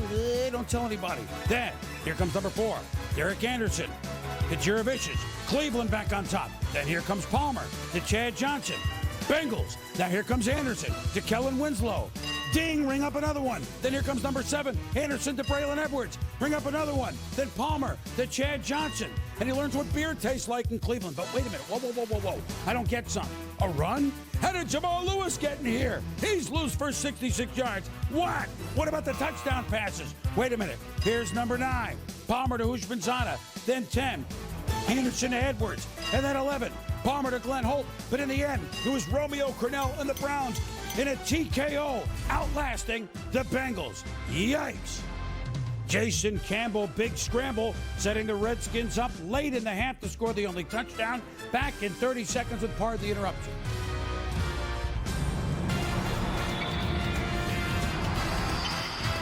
This halftime show is presented by Lexus and their pursuit of perfection.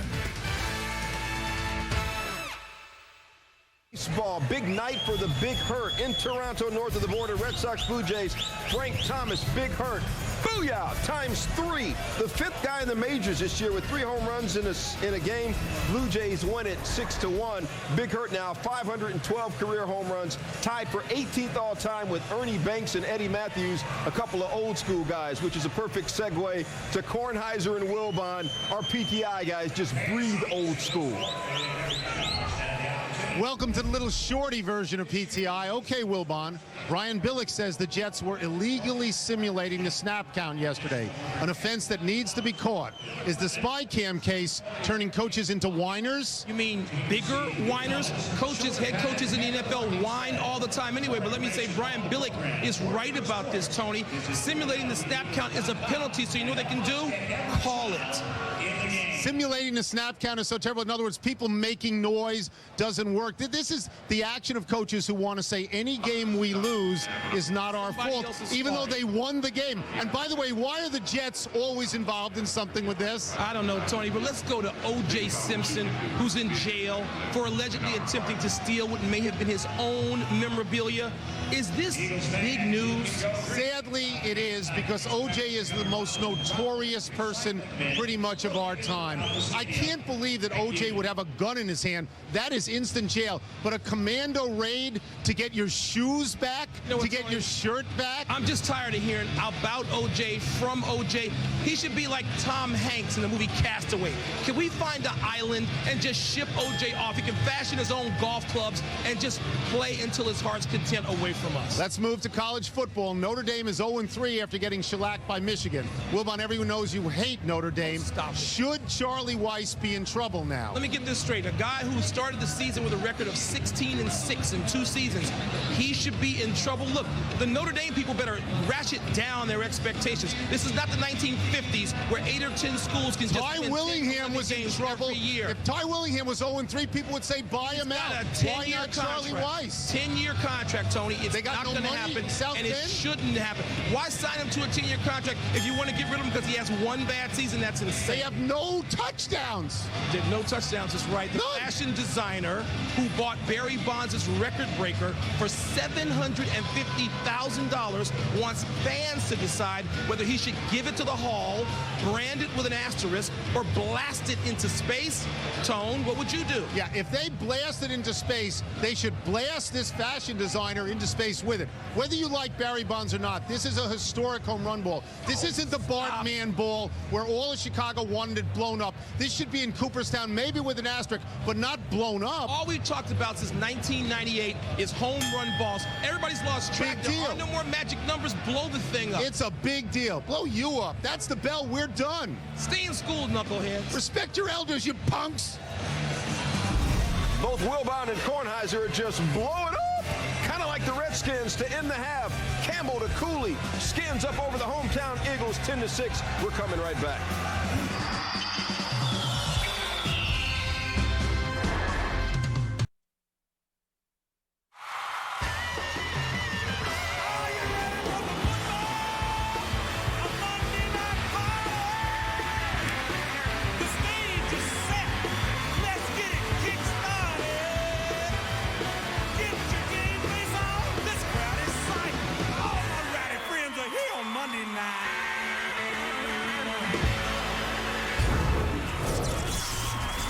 Crowd's not really psyched right now. They're a little sour, if you want to know the truth.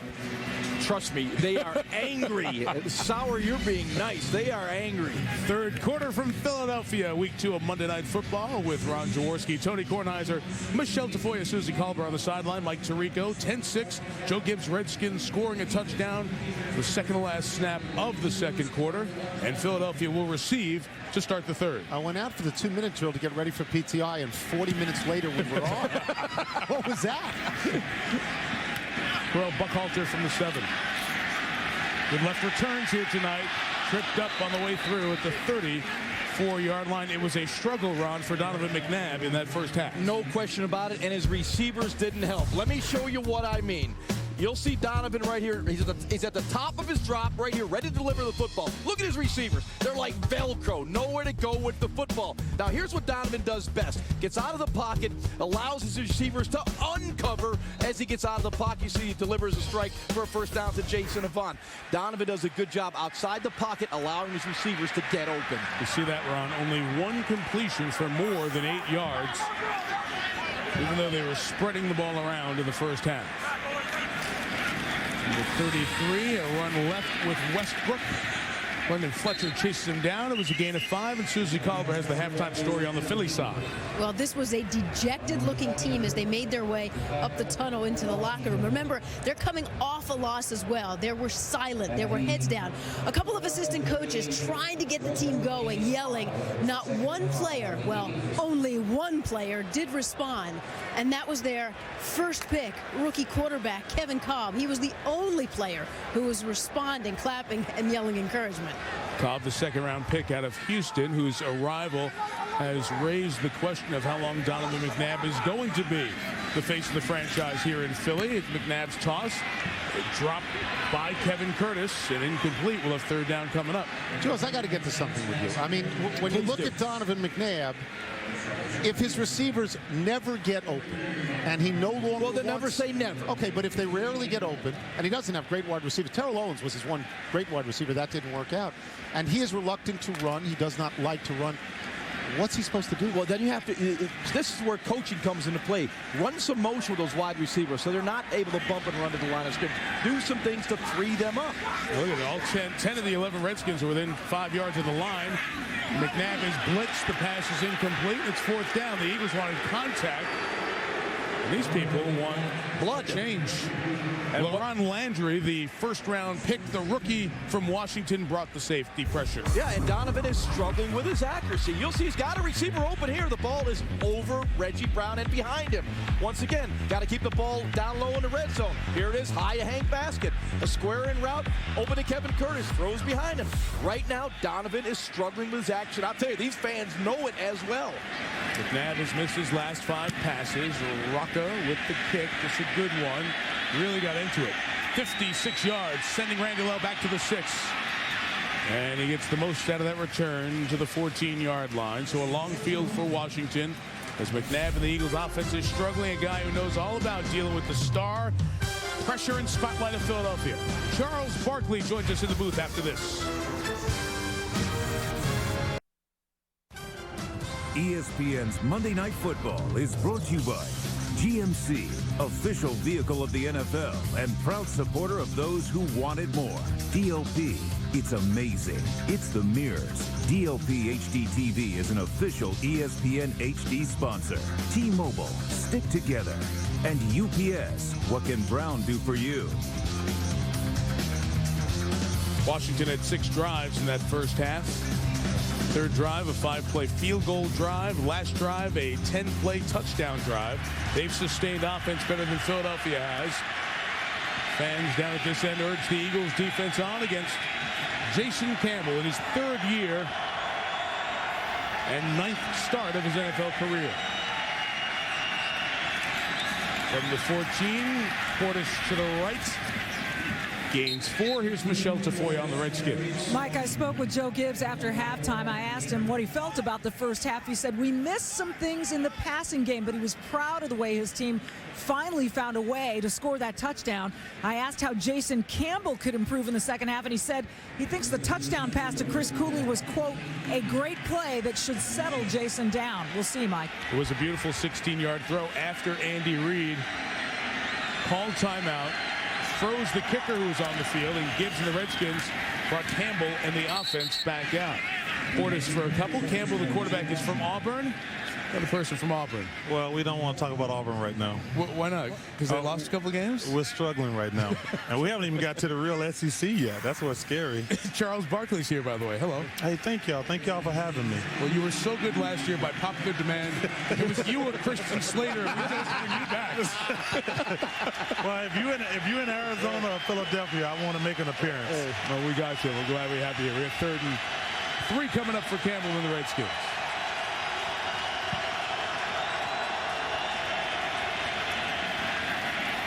The throw to Antoine Randall. Taken out of bounds by Sheldon Brown, but the drive stays alive. That was a big-time NFL throw. Press man-to-man coverage on the outside. Jason Campbell with great anticipation. Throws to the outside shoulder. That'll move the chains. You see this. This ball comes out of his hand. Tony, as I like to say, he's rotating the spheroid right now. That was fabulous, really, rotating the spheroid. Charles, you like that one? Well, you know, first of all, he's from Auburn, so I'm kind of torn tonight. I'm pulling for the Eagles, but I want Jason to play well. Well, make a decision. Well, I'm going for the home team. I live in Philadelphia. Of course you're going for the home team, as is Jaws. Of course. I'm going to sandwich between 2 Philadelphia icons. Tony, you got no idea how brutal the fans are when you don't root for their team all the time. Campbell takes off and picks up a first down away from Omar Gaither out to the 43-yard line. Let's get to that. Let's get to that, how brutal the fans can be. Donovan McNabb not having a good night. He's got tenure here. He's got stature here. You had this, Chuck. You had this, Jaws. What are the fans thinking about right now with Donovan McNabb? Well, if he don't win, he gonna have to go. Tonight? No, one thing about here, if you don't win, they're going to boo you. I always tell people, it's not right, it's not wrong. That's just how it is. If the Eagles don't win, Donovan's gonna get the blame, especially offensively. That's just how it is. You can't take it personally. That's just how it is. Did you ever take it personally when they booed you? I did. How did you learn not to? I did not. Because, like, first of all, I always tell people, everybody is human. You can say, well, I don't read. First of all athletes lie. We say we don't read the newspaper and we don't watch television. Of course we do. What the hell else are you going to do at home? You read the newspaper and you watch television. You take it personally. 2nd and 9 after the 1-yard run for Liddell Betts. He's in there spelling Clinton Portis. We had movement over by Samuels and Kendall, the left side of the line. Ball start, 45, offense, 5-yard penalty. Let me stay with that, with Donovan. Has he not earned over all these years, 4 NFC championship games, 1 Super Bowl, has he not earned some long-time grace period? He has, but I've been very critical of the Philadelphia fans. I don't think they've given, first of all, Andy Reid and Donovan the respect they deserve. But unfortunately, in the 24-hour news cycle of today, what have you done for me lately? That's just how it is. They both earn that, but they're not going to get it here. And that's how we open the show tonight. This is not a forgiving city. This is a what have you done lately city. But they like you. That when your picture, George, when your picture goes on the big screen, people cheer you. Chuck, when you walked in here, people cheered you. When I played here, I made the All-Star team 8 straight years, and they booed the hell out of me. I'm like, what more can I do? I'm doing, like, that's just how it is. You don't take it personally. The quarterback, first of all, Donovan is by far and away the most popular player on this team. He is going to get the blame. That's just how it is, Tony. It ain't right. It ain't wrong. That's just how it is. 3rd and 14. They have to get to the Eagle 47 for the first down. It's the 4-man rush. Campbell stands tall through the hands of Santana Moss. And incomplete, and Washington will kick the ball to the Eagles.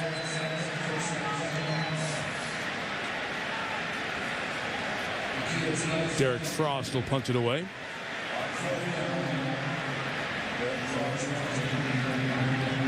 And Reno Mahe, who was back home in Utah a week ago, back deep to receive now.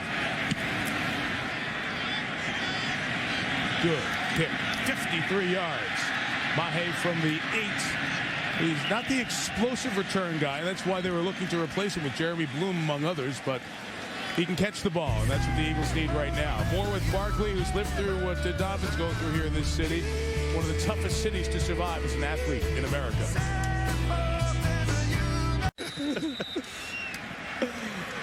With Charles Barkley here in the booth watching Donovan McNabb and an Eagles offense that is struggling. 35 plays, 150 yards, 6 first downs on the night, trailing Washington by 4.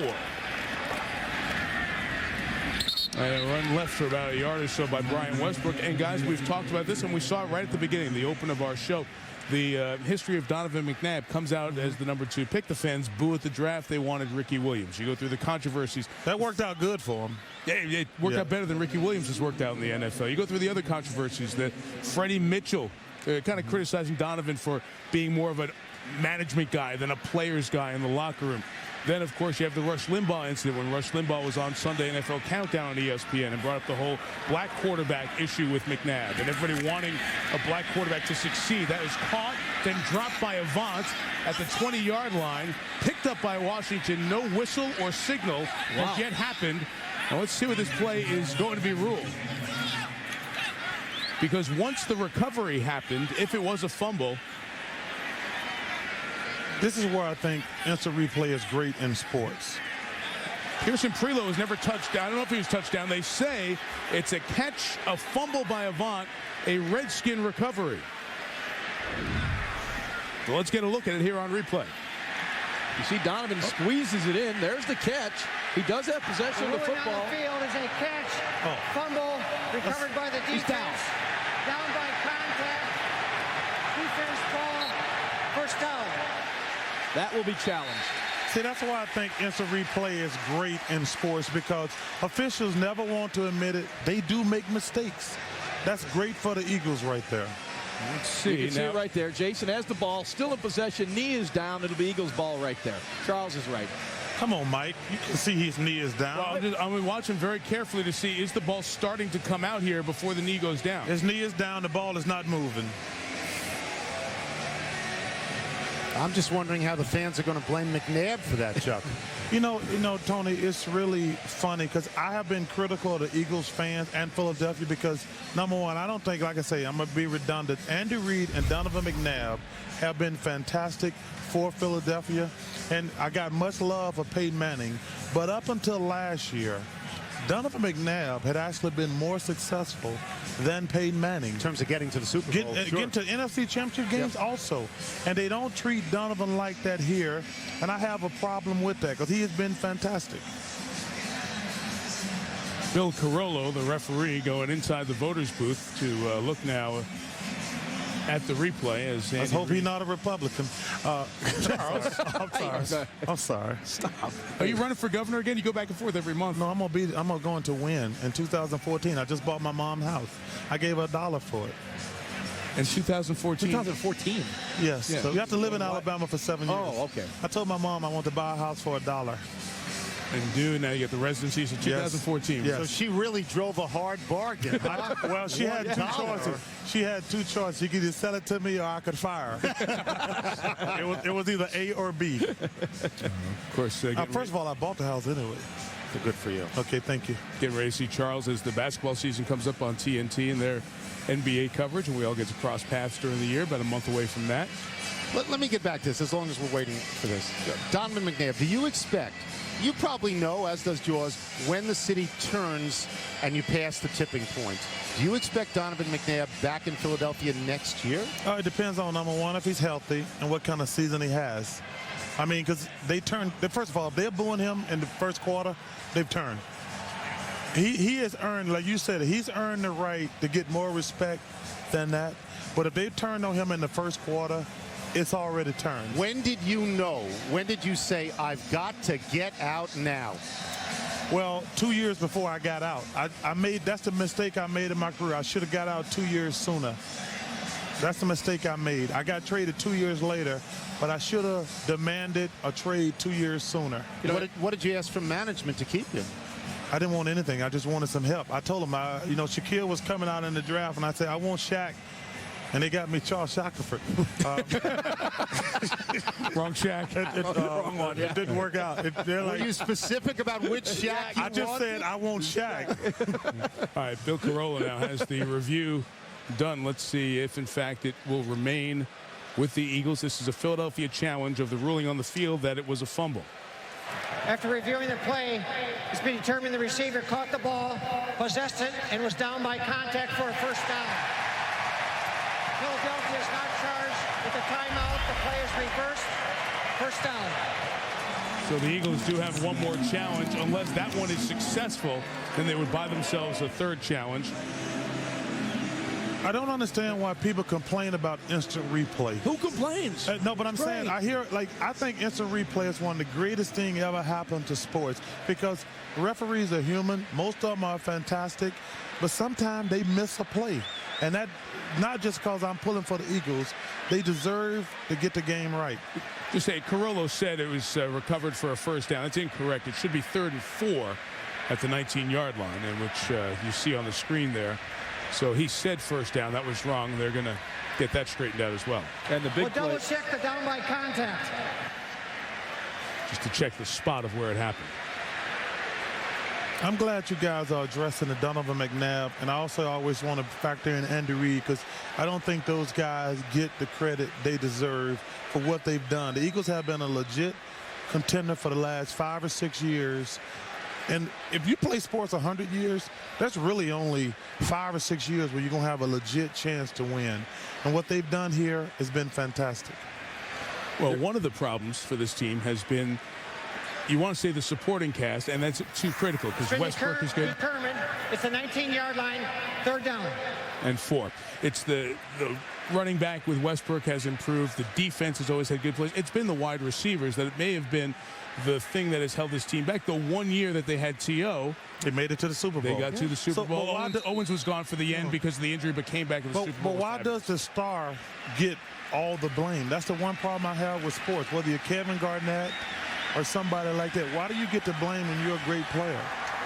After that long wait, here is the 3rd and 4. McNabb looking for something open. Nobody's open, and he'll go down and get sacked back at the 11-yard line. Rocky McIntosh, the second-year man out of Miami, who's making a name for himself with his play the last couple of weeks. Once again, the Redskins secondary in press, man-to-man coverage, jam, bump, and run the line of scrimmage. Receivers not winning. Donovan looking right, looking left. Nothing open. Nowhere to go with the football. Check the receivers out. Where's the window? Oh, you might have a little window to squeeze that one in. By that time, Donovan was running out of the pocket. Not a good enough job by the wide receivers to win quick. David Macklin was also back there on coverage.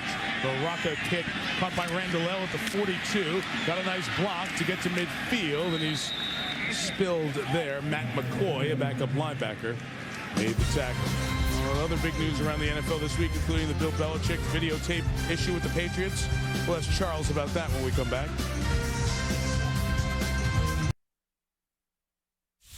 So if you didn't stay up last night, this was the end of the Patriots' demolition of the Chargers. All the veteran, the key players around the Patriots going over for more than a nice game, coach, handshake, and welcome for Bill Belichick afterwards. And fans giving him a cheer on the way out in New England as the Patriots were dominant against the Chargers. Of course, Belichick in the center of that swarm regarding the videotaping of signals controversy that was discussed everywhere this past weekend. For the 49, Jason Campbell and Washington take over. Portis into the secondary to the 34-yard line. And the Redskins a bit on the ropes, or the Eagles on the ropes a bit. Gain of 15. Let's take a look at this play. You'll see the block once again. Mike Sellers leading up inside. Nice hole for Clinton Portis. That downhill running game north and south starting to wear down the Eagles defense. Shaquille Spikes chasing it down. Brian Dawkins waiting.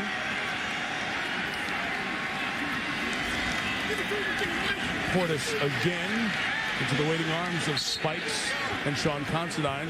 You know, guys, in watching that Belichick thing last night, you can say a lot about what happened and how wrong it was. It did impress me, and Tom Brady's comments afterwards on the field after the game, how I play for the best coach in the NFL. The players really showed, and they didn't have to, how much they rallied around Bill Belichick in a very difficult week. In 49 other states, well, maybe Bill Belichick is seen as arrogant and aloof and having cheated.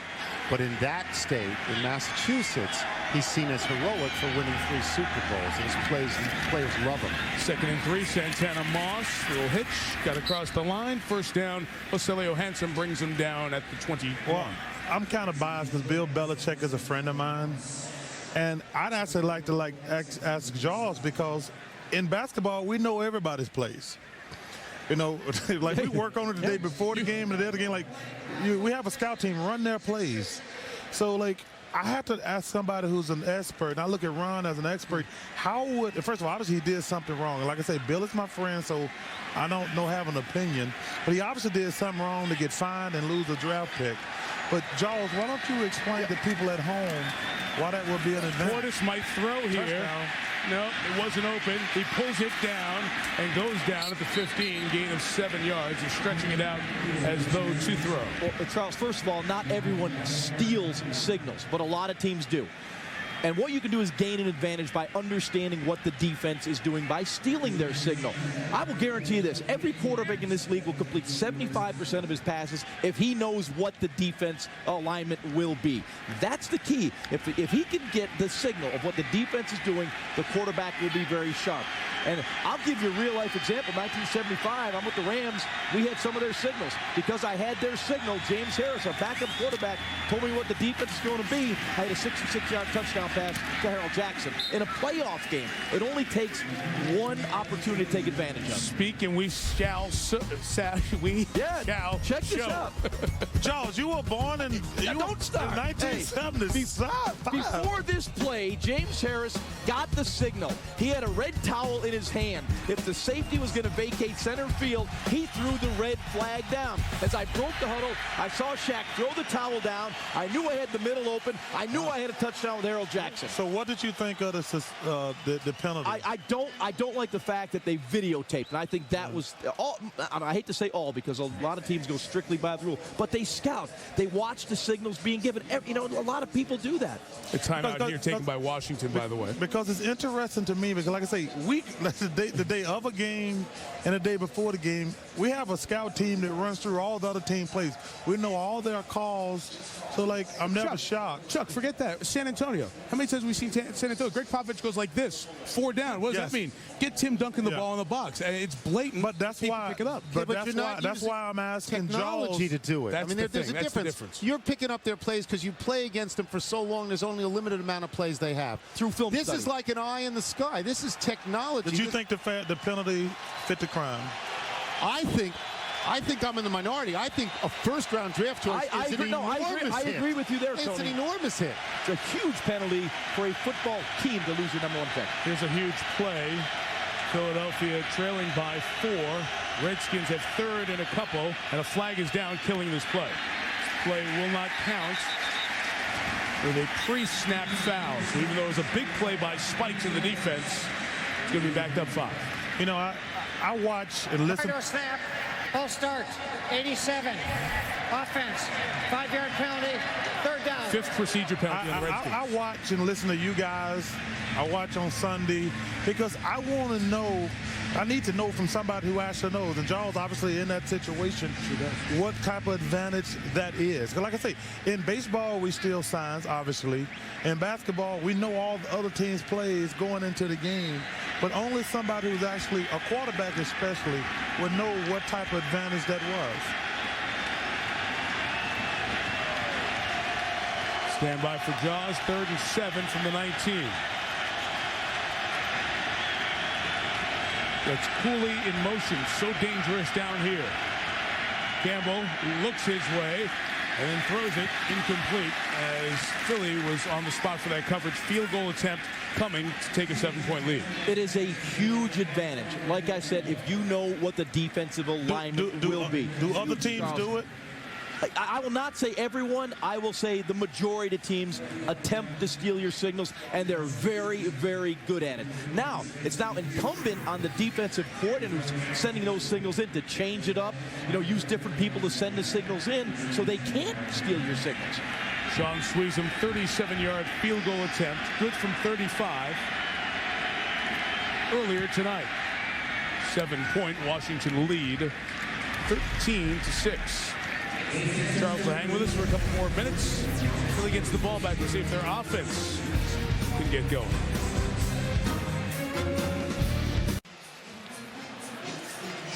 Well, Philadelphia this quarter 7 net yards, 0 first downs.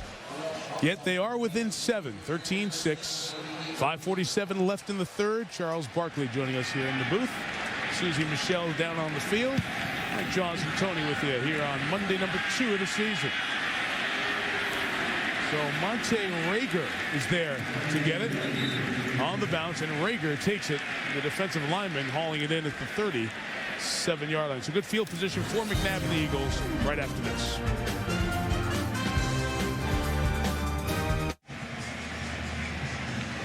You know the guy on your left, the man on your right is Kevin Kolb, and Suzy referred to Kolb when they came out of the locker room. He was the first draft pick for the Eagles this year. In the 2nd round, number 36 overall, a 4-year starter at Houston, where he put up great numbers as the best offensive player in Conference USA last year. But his draft day selection sent a signal that Philly's looking toward a new quarterback in the future. The quarterback in the present can't find anybody to hang on. Hot shot through the hands of Reggie Brown, incomplete. Hey, Jaws, you were here when this was your city as the quarterback and your team, and they drafted the next guy, and Randall Cunningham. Oh, yeah, Mike, I thought I was the man. All of a sudden, lo and behold, 1985, the Eagles draft Randall Cunningham. I quickly realized my leash got shorter, and my football mentality as a quarterback in Philadelphia was getting near the end. That Were it was you going to be stunned time. when they did it? Yes, I was shocked. Angry? No, I wasn't angry, but I was really surprised. I thought we had a good backup in Joe Pisarcik at the time, and I thought we were solid in position, but obviously management felt different. I really felt the pressure. It was only a matter of time. The leash got shorter, and every mistake I made was magnified. McNabb is running. There's not a person open, and Donovan on that surgically repaired knee hobbles for the first down, and the fans react at the 47-yard line. First down of this third quarter for Philadelphia. They cheered him. What did he tell us the other day? And I quote, if I get out of the pocket and run, maybe I'll get a standing ovation. Well, he got a cheer, and he does a nice job. This is like the old, healthy Donovan McNabb. And, did you notice well, that's when he got what they to want that to sideline? see. You saw the limp when he got to the sideline. Which I said hobbles. Please, this guy is not 100% healthy, and it's going to be at least another year before he's 100% healthy. But no free pass in this town. As if Eagle fans aren't having a tough enough night watching. You saw the Phillies score go by. It's 12-11. They've blown an 11-0 lead tonight. Westbrook. I was actually joking before I came up there when it was like 11-3. And the Phillies game? I said, they better not put that bullpen in. And I was actually joking in the back with some of the media guys. Let's get to you for a second. Anybody ever drafted where you said, woo, they're coming at me. This is the guy who's going to take my place. And if so, how'd you feel about it? No, but once they drafted Kevin, the writing was on the wall. Because one thing you can't do, especially at the quarterback position, you can't play under pressure. And what I mean by that is, like, you can't aim your throws. Look over your shoulder. You can't look over your shoulders. Yeah. Once they do that, they add pressure to you. I'll get back to that in a second. McNabb, play pass, looking for somebody open. They're sitting in a vacant spot of the zone. Was Hank Basket. Let me go back to this. Okay, McNabb is 30 years old. In 3 of the last 5 seasons, he was injured so specifically that he could not finish the season. Doesn't an organization have a responsibility to protect itself at that position? Yes, no question. But I think, number one, they were shocked that people took Cobb so high, first and foremost. But the one thing, the media here is so powerful. They tell the fans what to think. They're like, this is our quarterback of the future. I'm like, we don't live in the future. We live in the present. After gains of 11, 11, and 13, Westbrook pinballs his way for 5. Andre Carter off the defensive end makes a tackle. Good-looking drive here, late stages, third quarter. Little spirit in the stands. You can hear that, right, Jaws? You've heard him come back. And that was an excellent play call by Andy Reid, the 13-yard pass play to Hank Basket. The Eagles are an outstanding play-action team. 30% of their pass plays are out of play action. They had a comfortable cradle for Donovan to throw, and you saw the accurate throw busting Hank Basket between the 8 and the 4. Give Donovan time, he can make those throws. Just need a window of perspective. This is the 7th quarter of the season. I mean, it's not the be-all, end-all, and they should have won the game last week. McNabb. What does that mean, Mike? Westbrook. I'll tell you in a second, Chuck. Got around Rocky McIntosh. First down, 15-yard line. You know what I hate? You know what I hate? You're going to let me finish it? No, because one of my favorite people is Bill Parcells. And he says, I hate when people say, we're better than our record. No, you're not. No. Here's what I said. Did I say that? You're unbelievable. No, what do you mean? They should have won last week. If one of 2 guys could have caught a punt last week, they would have won. If I didn't eat so much, I wouldn't be fat. What the hell does that mean? I hate you and I love you. No, I'm just as you. Like, I love when people say that. Well, we should have won that game. Oh, really? You didn't. 1st and 10 from the 14. Nobody open. Just gets rid of it. Thomas DePay is the fullback out there. I just wish, living in Philadelphia during the summer, that they treated, first of all, I say Andy Reid does not get the credit he deserves. The Eagles been perennial contenders basically for the last 5 or 6 years. Have they won the Super Bowl? No. But with Donovan McNabb and Andy Reid, we are consistent winners. We're in the same category with the Colts, with the with the Patriots. Like we have a legit shot every year, and that goes to Andy and Donovan, and I don't think they get the respect they deserve. And it would all change if they won a Super Bowl. A yard and a half to Westbrook on the left side. The difference in that is that you're not the same as the Patriots, because the Patriots have won 3 at this point. And that's the point. In Philadelphia sports, the Eagles, it has now been 47 years, and they're the Flyers. And you go through the pro droughts that you are now looking at 24 years since the Sixers. It's not that easy. First of all, I know firsthand. It's not that easy to win the championship. It's not that. But let me tell you something. They actually have a legit chance all these years. Most of these teams don't have a chance year in, year out. Important play here, 3rd and 9. Curtis bottom of the screen. Brown at the top. Westbrook leaking out. Donovan has to go to him. Shy of the first down. The 3 receivers are out there. L.J. Smith, the tight end, Curtis, and Basket. And Jaws, I didn't see anybody open. And again, people are going to say, why is he throwing a 3-yard pass when it's 3rd and 8? Well, he had Brian Westbrook singled up against Rocky McIntosh. You get the ball in his hands, you might be able to make a play. Look out there. Nothing open right now. Donovan goes left. He goes right. You maybe had to pay, but he wouldn't have the first down. He checked it down to Westbrook. Good tackle by Rocky McIntosh. David Akers, who uses Brazilian Jiu-Jitsu in the offseason to prepare for the season from 26 yards. He's a kicker, isn't he? Yes, he is. What Jiu-Jitsu gonna do? I wish I could explain, but we have to go to break. Tony will handle it. 4-point game.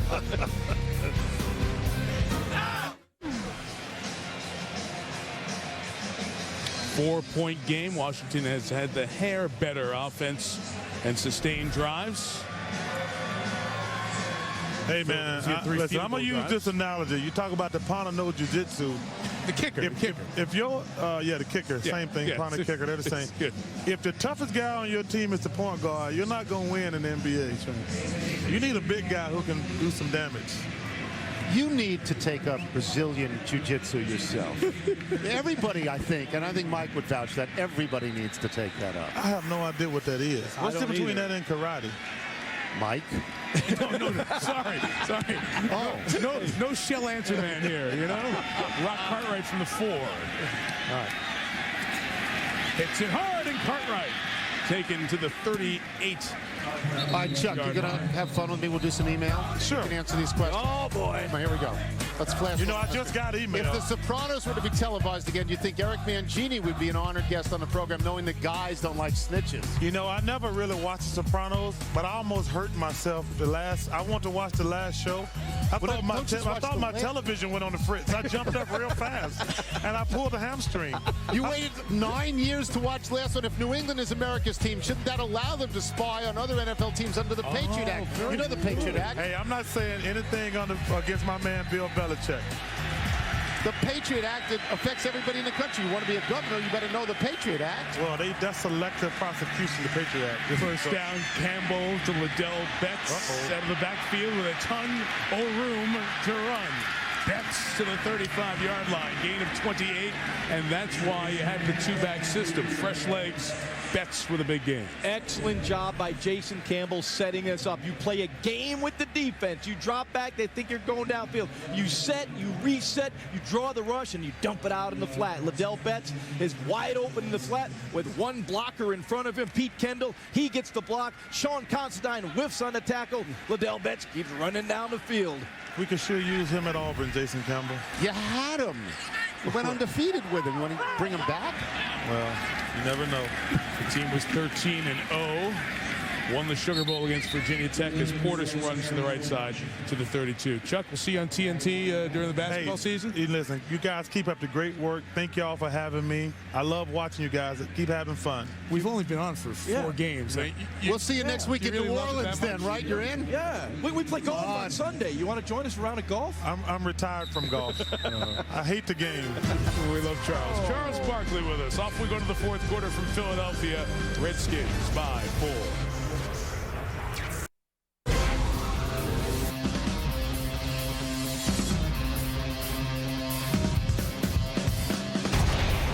Redskins 1 quarter away from joining New England, Pittsburgh, Houston, Indianapolis. Denver, Dallas, Detroit, Green Bay, and San Francisco. 9 other teams that have opened 2-0 in this NFL season. You know, the great line by our colleague Steve Hurd of Elias, he looked at the standings, he said the Packers are 2-0, 49ers are 2-0, Cowboys are 2-0, and OJ's in jail. We're back to the mid-90s. Oh, boy. And with that, the fourth quarter begins. Redskins driving, second down from the 32-yard line. Betts, good penetration to get the initial stop. Omar Gaither, the middle linebacker, who was forced to start the weak side linebacker spot last year, making his 7th NFL start here tonight. And Liddell Betts in the last meeting against the Eagles. Remember, Betts replaced Clinton Portis. We had the hand injury and was lost for the rest of the season. He had a huge game, a career best game.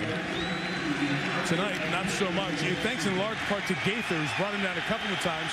Omar has 8 tackles for the Eagles this evening.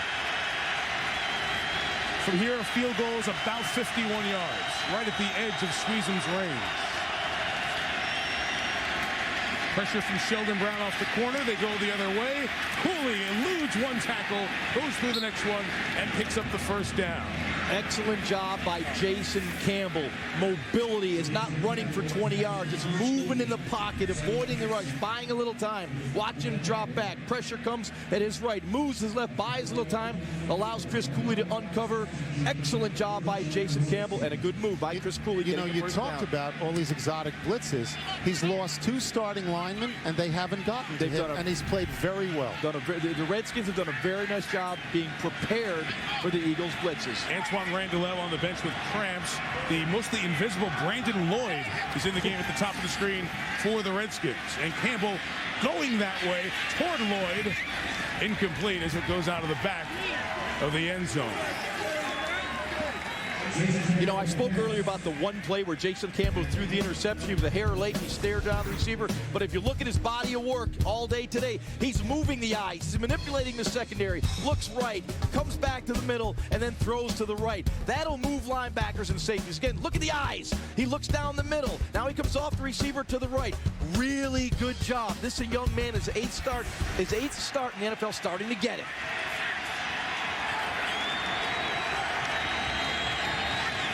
Second and 10. Quick hitter with Portis. Nothing. Gaither doing a good job tonight. Pressure with Mike Patterson to start that play off. And we'll have third down coming up. Mike, if your middle linebacker is making plays in the running game, you thank the defensive tackles. Broderick Bunkley, Mike Patterson, Monte Redger, an outstanding job. They are holding up the offensive line of the Redskins on those double teams, allowing the linebacker, particularly the middle linebacker, to run. I mentioned Brandon Lloyd being mostly invisible. Norris didn't play at all against Miami. Big free agent money, 23 catches last year. He's been a free agent bust to this point. Campbell, scramble. Throws on the run. Great sense to Todd Yoder. The second tight end takes it to the 6. First and goal, Redskins. Yoder only had 1 catch all of last year. Once again, Jason Campbell extending the play. And Brian Dawkins shaken up on the play. Not good for the Eagles. You'll see right here, you'll see the pressure come from Javon Curse. Jason Campbell rolls out. This extending a play, allow your receivers to uncover. Todd Yoder does a terrific job of seeing his quarterback in trouble and finds the opening. Yoder has only had 1 catch in the last 2 years. He was on injured reserve with Jacksonville last year. Hits Dawkins, who's shaken up. Timeout.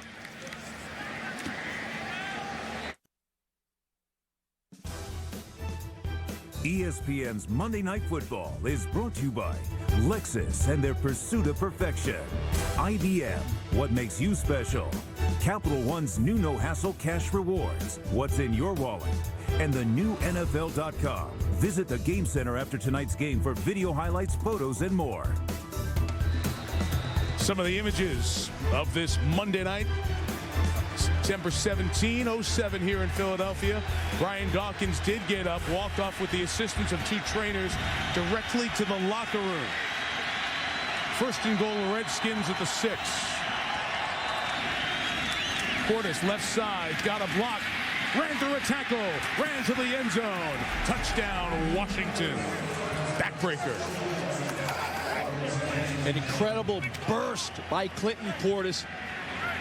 Real patience to the hole, and you see the speed and quickness through the hole. And through Trent Cole's arms. This is beautiful right here. Once again, Sellers with the block, an outstanding lead blocker. This would be an enormous win for Washington. I mean, they get drilled in Philadelphia. They've lost 9 of the last 11 games to Philadelphia, and 2 of the last 3 years up here by more than 25 points. To go on the road, beat a division team, huge win for Washington. It really would be. 12 minutes and 2 seconds to go, Tony. Louisa adds the extra point, 8 plays, 63 yards, and a couple of big third down conversions by Jason Campbell. Portis makes it pay. Washington by 11.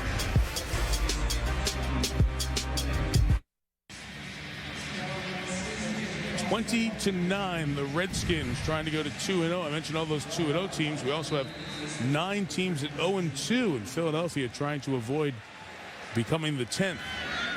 Campbell very good on that drive. Buckhalter. Now kickoff return man. Takes it from the 7 to the 34-yard line. Kerry Campbell part of the tackle. What's been the problem tonight for Donovan? Wide receivers got to win and win quick. When the quarterback, number 5, Donovan McNabb, takes a 3-step drop, look at this. 0 separation. No window to throw the football into. Counts when you get a sack. It was the Packers last week. 92% press, bump, and run on at least one wide receiver. We're seeing a high percentage press, bump, and run by the Washington Redskins tonight. And the Eagles wide receivers are not winning. And that's atypical for the Redskins defensively going back to last year. Exactly. I went back and reviewed the 2 games a year ago. Very low percentage press, bump, and run. A lot of zone. Philadelphia not in a full throw mode. Needing to score twice. Jason Avant hangs on. Had a key drop, turned into a fumble earlier, but was reviewed and overturned.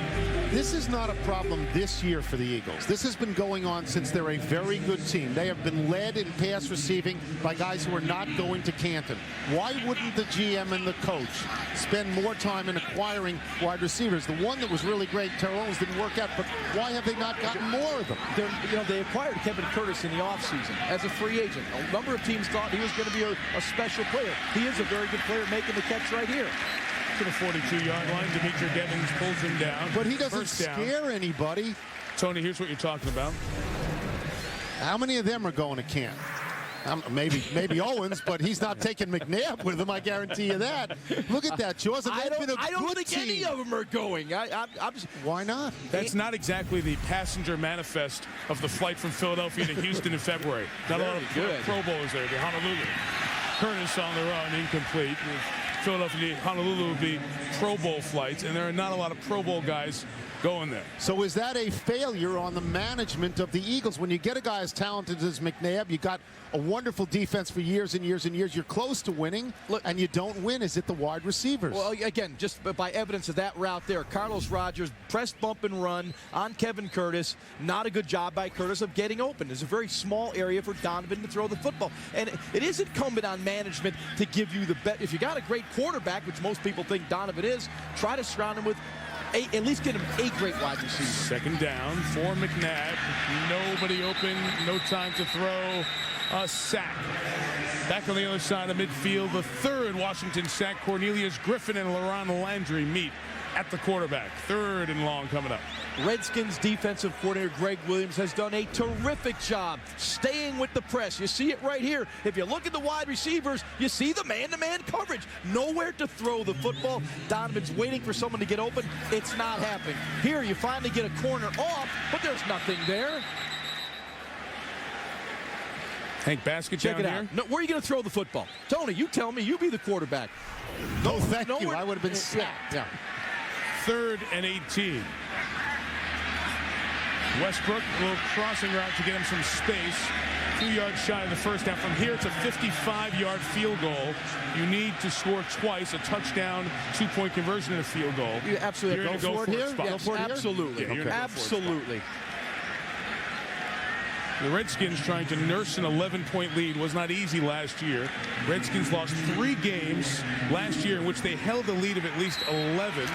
Titans week 6, Falcons week 13, Rams week 16. We get a timeout here. Washington trying to erase last year's history of being up by 11 and not closing the deal.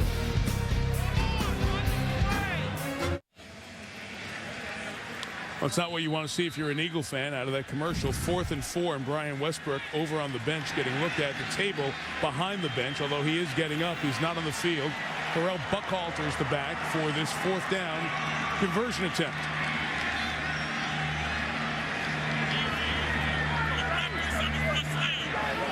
Donovan reading the potential blitz from the Redskins, checking the play. Sean Taylor check out of it. Change their defense. McNabb throws. It is caught for the first down by Jason Avant to the 23-yard line. So the drive stays alive, and Westbrook comes back on the field. Donovan McNabb with the fastball to Jason Avant went right through the hands of Carlos Rogers, falling back to the inside. This one's got some heat on it right there. Carlos Rogers could not make the play. Jason Avant holds on. First down, Philadelphia. So that big gun of McNabb's keeps this drive alive. Dump over the top. Westbrook back into the sideline. Gain of about 7. Clock stops. Still plenty of time with 9:16 and a couple of timeouts remaining. Lots of Eagles have caught balls from McNabb here tonight. And Tony, this is one of the reasons why the Eagles really do not like to have a go-to style receiver. They like to move the football around. This is an inside-out passing game. It normally starts with the tight end and Brian Westbrook. Never hurts to have one great receiver. I'm not disputing that. I had a guy, Harold Carmichael, probably should get Hall of Fame recognition. Always helps to have a guy like that. Try to mix in a run. LaRon Landry out of LSU. They took a number 6 pick in the draft, 6th overall selection to take Landry. Sean Taylor in the draft from 04. The other safety was a number 5 overall pick. Carlos Rogers, their first-round pick in 05, was a 9th overall pick. So in the last 4 years, they've used a top 10 pick on a defensive back. And add Sean Springs, who came over some 3.5 years ago in free agency from Seattle. He's a former first-round pick, number 3 overall. They're all top 10 picks in that starting secondary. Before third down, the sideline for the Redskins calls this timeout.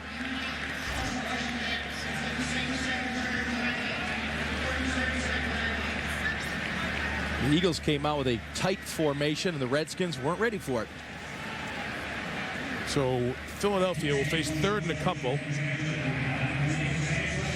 And while we have a second, let's check the injuries. We saw Brian Dawkins a moment ago. Suzy?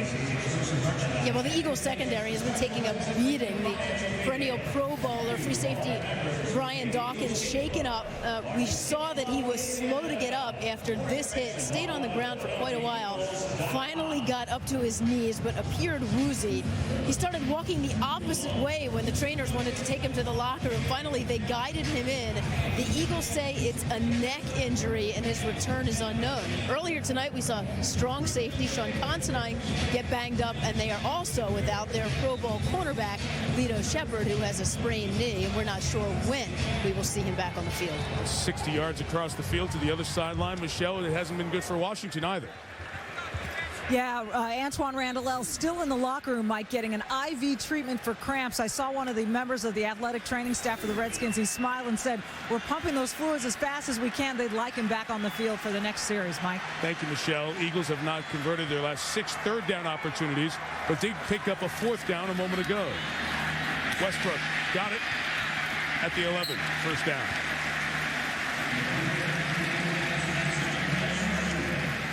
When you've got a situation on 3rd and 3, you get the ball in Brian Westbrook's hands behind the line of scrimmage, going downhill. He will make a play for you. He has a great instinct of where that first down yardage is. You know, I covered about 1,000 games between the Redskins and the Eagles.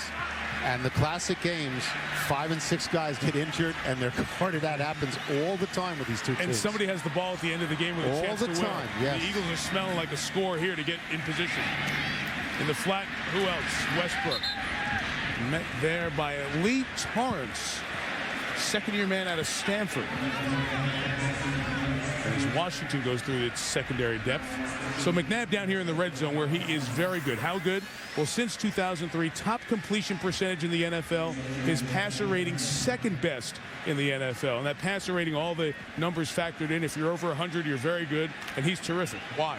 Mike, clearly number one, the big strong arm he has. You're throwing the tight windows down here. Number two, the mobility. They like to move Donovan when they get inside the 20. Tom Brady is the one to tick ahead in passer rating in the red zone. Pass in the dirt and incomplete. Third down coming up. Pressure from Andre Carter just hit Donovan McNabb as he was releasing the football. Everyone sees the errant throw. You'll see to the left of your screen William Thomas blocking Andre Carter. He comes back underneath just as Donovan's delivering the football. Throws it into the dirt. Really no one open once again. It was more of a throwaway than being hit. You get a first down at the 1. You're going to need a field goal in some way here if you want to tie the game. And a 2-point conversion. Yep. Get within one possession, so not necessarily 4-down territory. Thomas Chupe, bouncing off tackles, gets to the 4-yard line.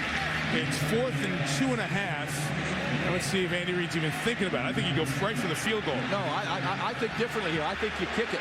Yeah, I see you go right for the field goal. Oh, okay, that's right. Yeah. Tony said go for it. No, I mean, I had 4 fingers up to ask you if you would go for it on 4th down. I didn't say to go for it.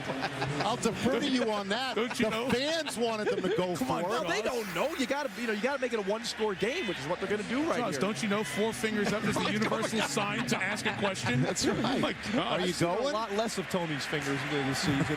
From 24, 39, 26. And now 22. Akers has 4 field goals. 1 possession game.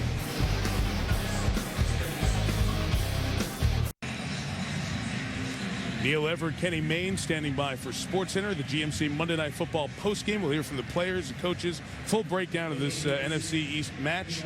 The hunt for October, 7 of the 8 races still alive. We'll tell you what happened tonight. An alarming O.J. audio, the latest on the alleged Las Vegas robbery that has O.J. Simpson in jail. SportsCenter after the game. 8-point game. Eagles have 2 timeouts remaining. Rock Cartwright from the 6. The 32-yard line. Here's a SportsCenter 30 at 30 update with Trey Wingo. All right, Michael, thanks very much. Things not going the Eagles' way, but an unbelievable game between the Phillies and the Cardinals. At one point, they led 11-0, had to rally. 13-11 is the final score. Ryan Howard with 2 home runs. He's got 40 on the year. And Jeff Fisher not going anywhere. Gets a 4-year contract extension to stay with the Tennessee Titans. SportsCenter after the game. And, of course, ESPN News is always on. Michael. Thank you, Trey. And, of course, after SportsCenter, the NFL programming continues tonight. Get a full recap of everything that's happened in this second week of the season. Some good news for the Philadelphia fans anyway. The Phillies are closing in on the Mets. Okay, let's see if the Redskins can sustain offense and move the chains. The Eagles defense tries to shut them down. Betts to the left. Keeps grinding for about 3 yards. Those of you just tuning in, here's what's happened in this NFC East matchup tonight. Jason Campbell making his 9th start. Over 50% completions. Good poise. A couple of nice passes. 211 yards on the night. Clinton Portis after 98 yards on 17 carries against Miami. Same number of carries, 69 yards. A lot of throws for Donovan McNabb. More completions in the second half, but a very low yards per attempt ratio, which tells you the receivers have not been getting open downfield. Yeah, Mike, less than 5 yards per attempt. That's abysmal. 2nd and 6. Campbell to the air, going deep. Santana Moss wide open. He overthrew him. So Campbell has a huge arm, and Joe Bugle, along with Al Saunders, gets all the offensive mind thoughts streamed to the team. Absolutely perfect play call. You got Santana Moss. Just puts a great move on William James. He's wide open by 8 yards, and the big arm of Jason It's not possible, Campbell, is it? Just too big. It's not possible. No, he's one of the fastest guys in the league. Exactly. It's not possible to overthrow him by 10 yards. Did. Wow. Oh, what Look a at the great play sideline. call by Al Saunders. People want to talk about Al Saunders. That was How about Bugle that on the call? sideline. Well, he's the offensive line. That's the deep shot. That's the game clincher, and they miss it.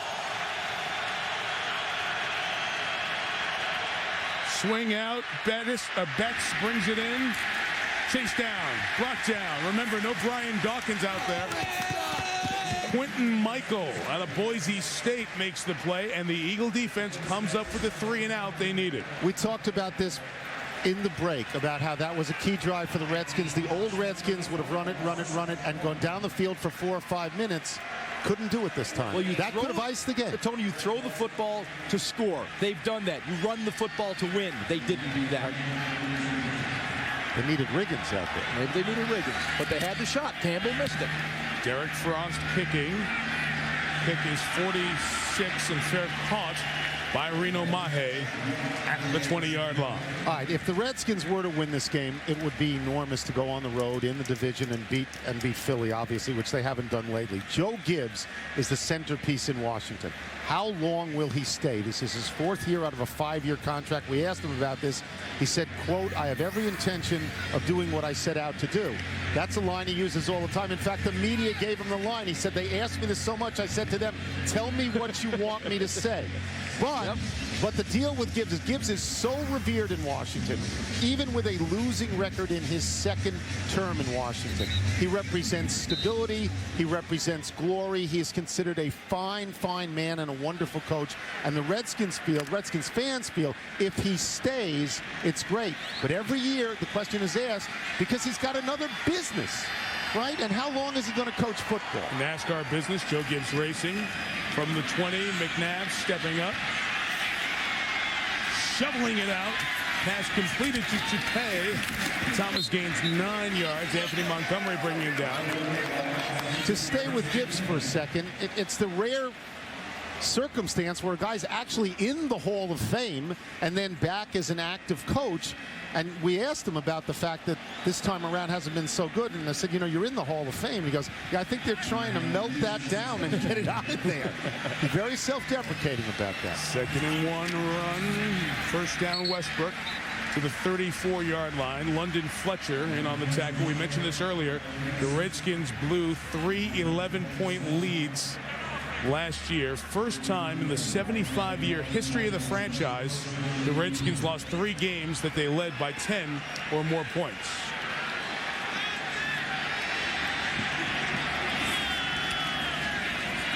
McNabb looking more elusive as the night goes on. Jason Avant, first down, 49-yard line in Washington territory with 3:46 to go. And Donovan is an excellent quarterback out of the pocket. He's feeling the pressure from the backside, moves out of the pocket, and on the move, he can throw strikes. You'll see it right here. You be the quarterback, Tony. Drop back, pressure from the backside. He moves out, and there's another laser by Donovan McNabb, moving the chains to Jason Avant. Since Barkley left the booth and he said Donovan was not going to be here anymore, Donovan hasn't missed a pass. Blame it on Charles. He gets blamed for everything. Why not? He said it.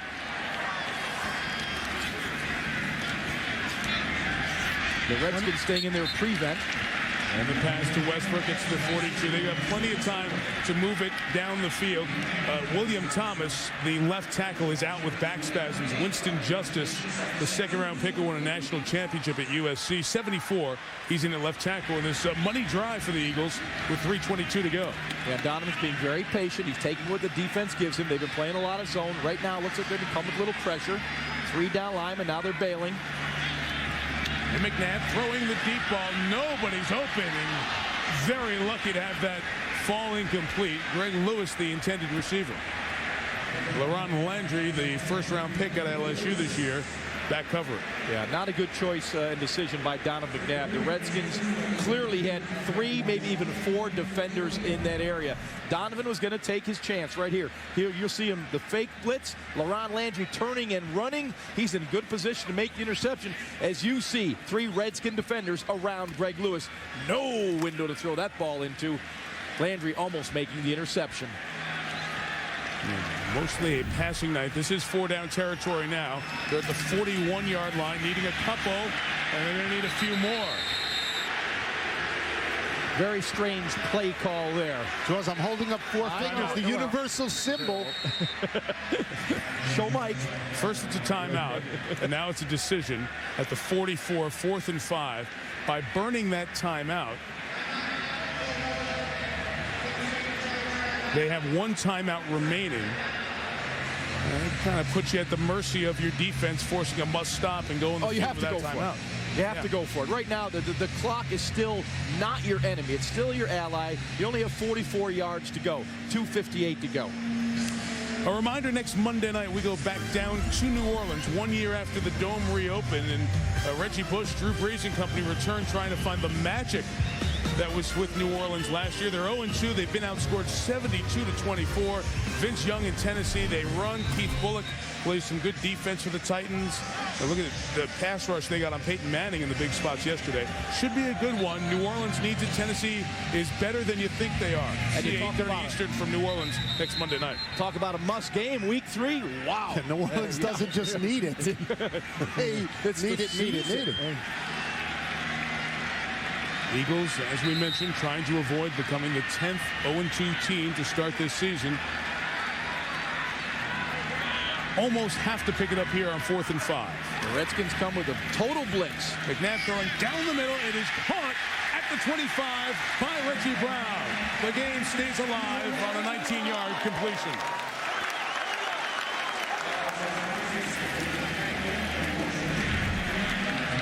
Excellent job by Reggie Brown. This is literally a jump ball, and he just outleaps Carlos Rogers for the football. The Redskins came with their total blitz. Everyone coming after Donovan McNabb, man-to-man in the secondary. McNabb complete to the 13-yard line. Sean Taylor with the big hit. Josh, he looks like a different guy. Finding his rhythm, been out a long time, was hurt. See if they squeeze one in here before the 2-minute warning. From the 13. Skins bring pressure. McNabb hit as he throws. Incomplete pass. It was coming out as Sean Taylor was coming in for the big shot. Well, for the second straight Monday night, we hit the 2-minute warning with the game on the line. The team that's down is in the red zone. We'll see if Philly can get in and maybe get a tie.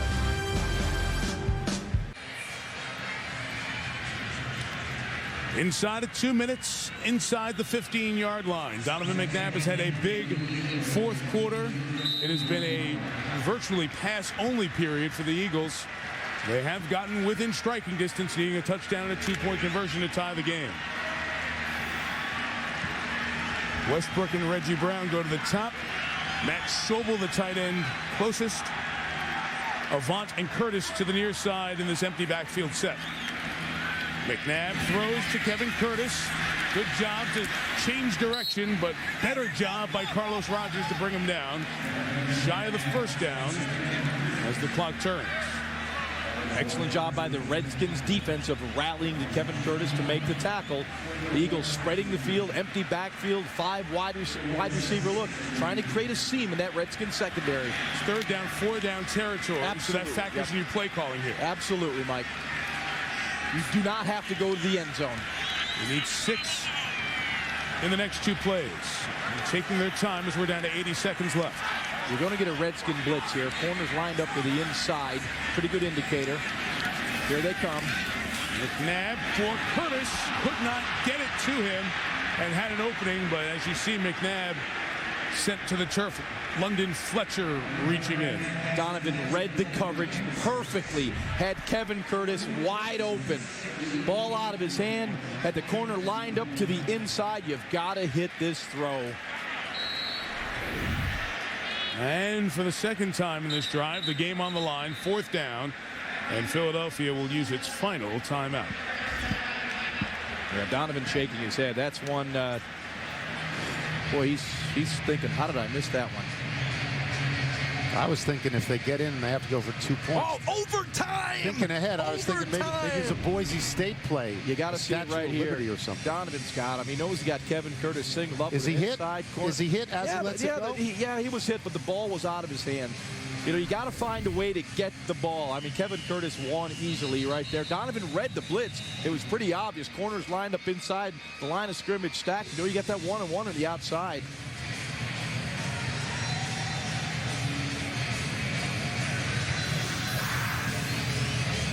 Of course, you have Brian Westbrook in this situation as a player who, you know, Philadelphia thinks of getting the ball to him in a big spot, but you also know that Washington has every set of eyes keeping an eye on him. This has been a hair better than our friends in South Bend. The Eagles do a great job with 2 particular plays down here. The shovel pass to Brian Westbrook and the screen back to Brian Westbrook. So I agree, Mike. I think the Redskins are going to be keying on Brian Westbrook. And Westbrook is to McNabb's right. Curtis at the top. Jason Avant, Reggie Brown at the bottom. First down awaits at the 3. And the game rides on this snap. McNabb throws. It is caught, but dropped by Curtis. The big hit by LaRon Landry. And the number 6 overall pick of the pass draft, the safety, probably saves the game for the Redskins. Safeties in the National Football League have become playmakers. That's why the Washington Redskins drafted LaRon Landry. You'll see Curtis come to the inside. Look at Landry drive at the first down marker, separates Kevin Curtis from the football. Donovan puts it on the numbers. Oh, what a wallop by LaRon Landry.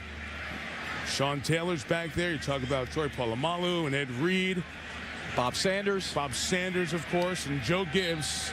A big hug for Carlos Rogers with Philadelphia out of timeouts. It'll be take a couple of knees, and Andy Reid will fall to 0-2 for the 3rd time in his tenure here in Philly. They did in '99. They did in 2003.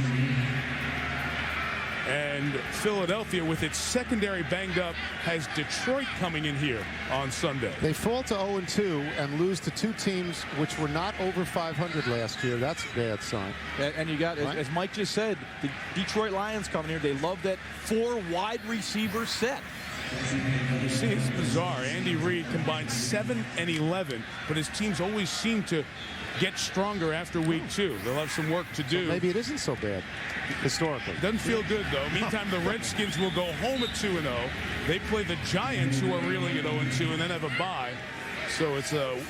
Redskins could be looking at a good season. Washington and Dallas at the top. The Giants and the Eagles, 2 of the 10 0-2 teams in the National Football League, as we bring the curtain down on week 2 of the season. Should I talk about the burgundy and gold tie that you pointed out earlier? No, okay. no, you're not talking about it. Go paint your face now. They were a very bad team last year. They are much better defensively, as you saw, and offensively they still don't score a lot of points. But maybe as Campbell improves from week to week, maybe they will, because they've got wonderful receivers and good running backs. GMC Monday Night Football post-game report, the baseball update, the latest on OJ, all coming up on SportsCenter. Jason Campbell has won his first 2 starts of the 2007 season. Donovan McNabb unable to get it done for the Eagles, who fall to 0-2. Our final here in Philadelphia, Washington 20, Philadelphia 15. With Tony Kornheiser, Jaworski, Michele, Tafoya, Suzy, Kolber, our entire Monday Night Football crew. Mike Tirico. Good night from Philadelphia. Titans Saints next week. See you from Louisiana. See you in New Orleans.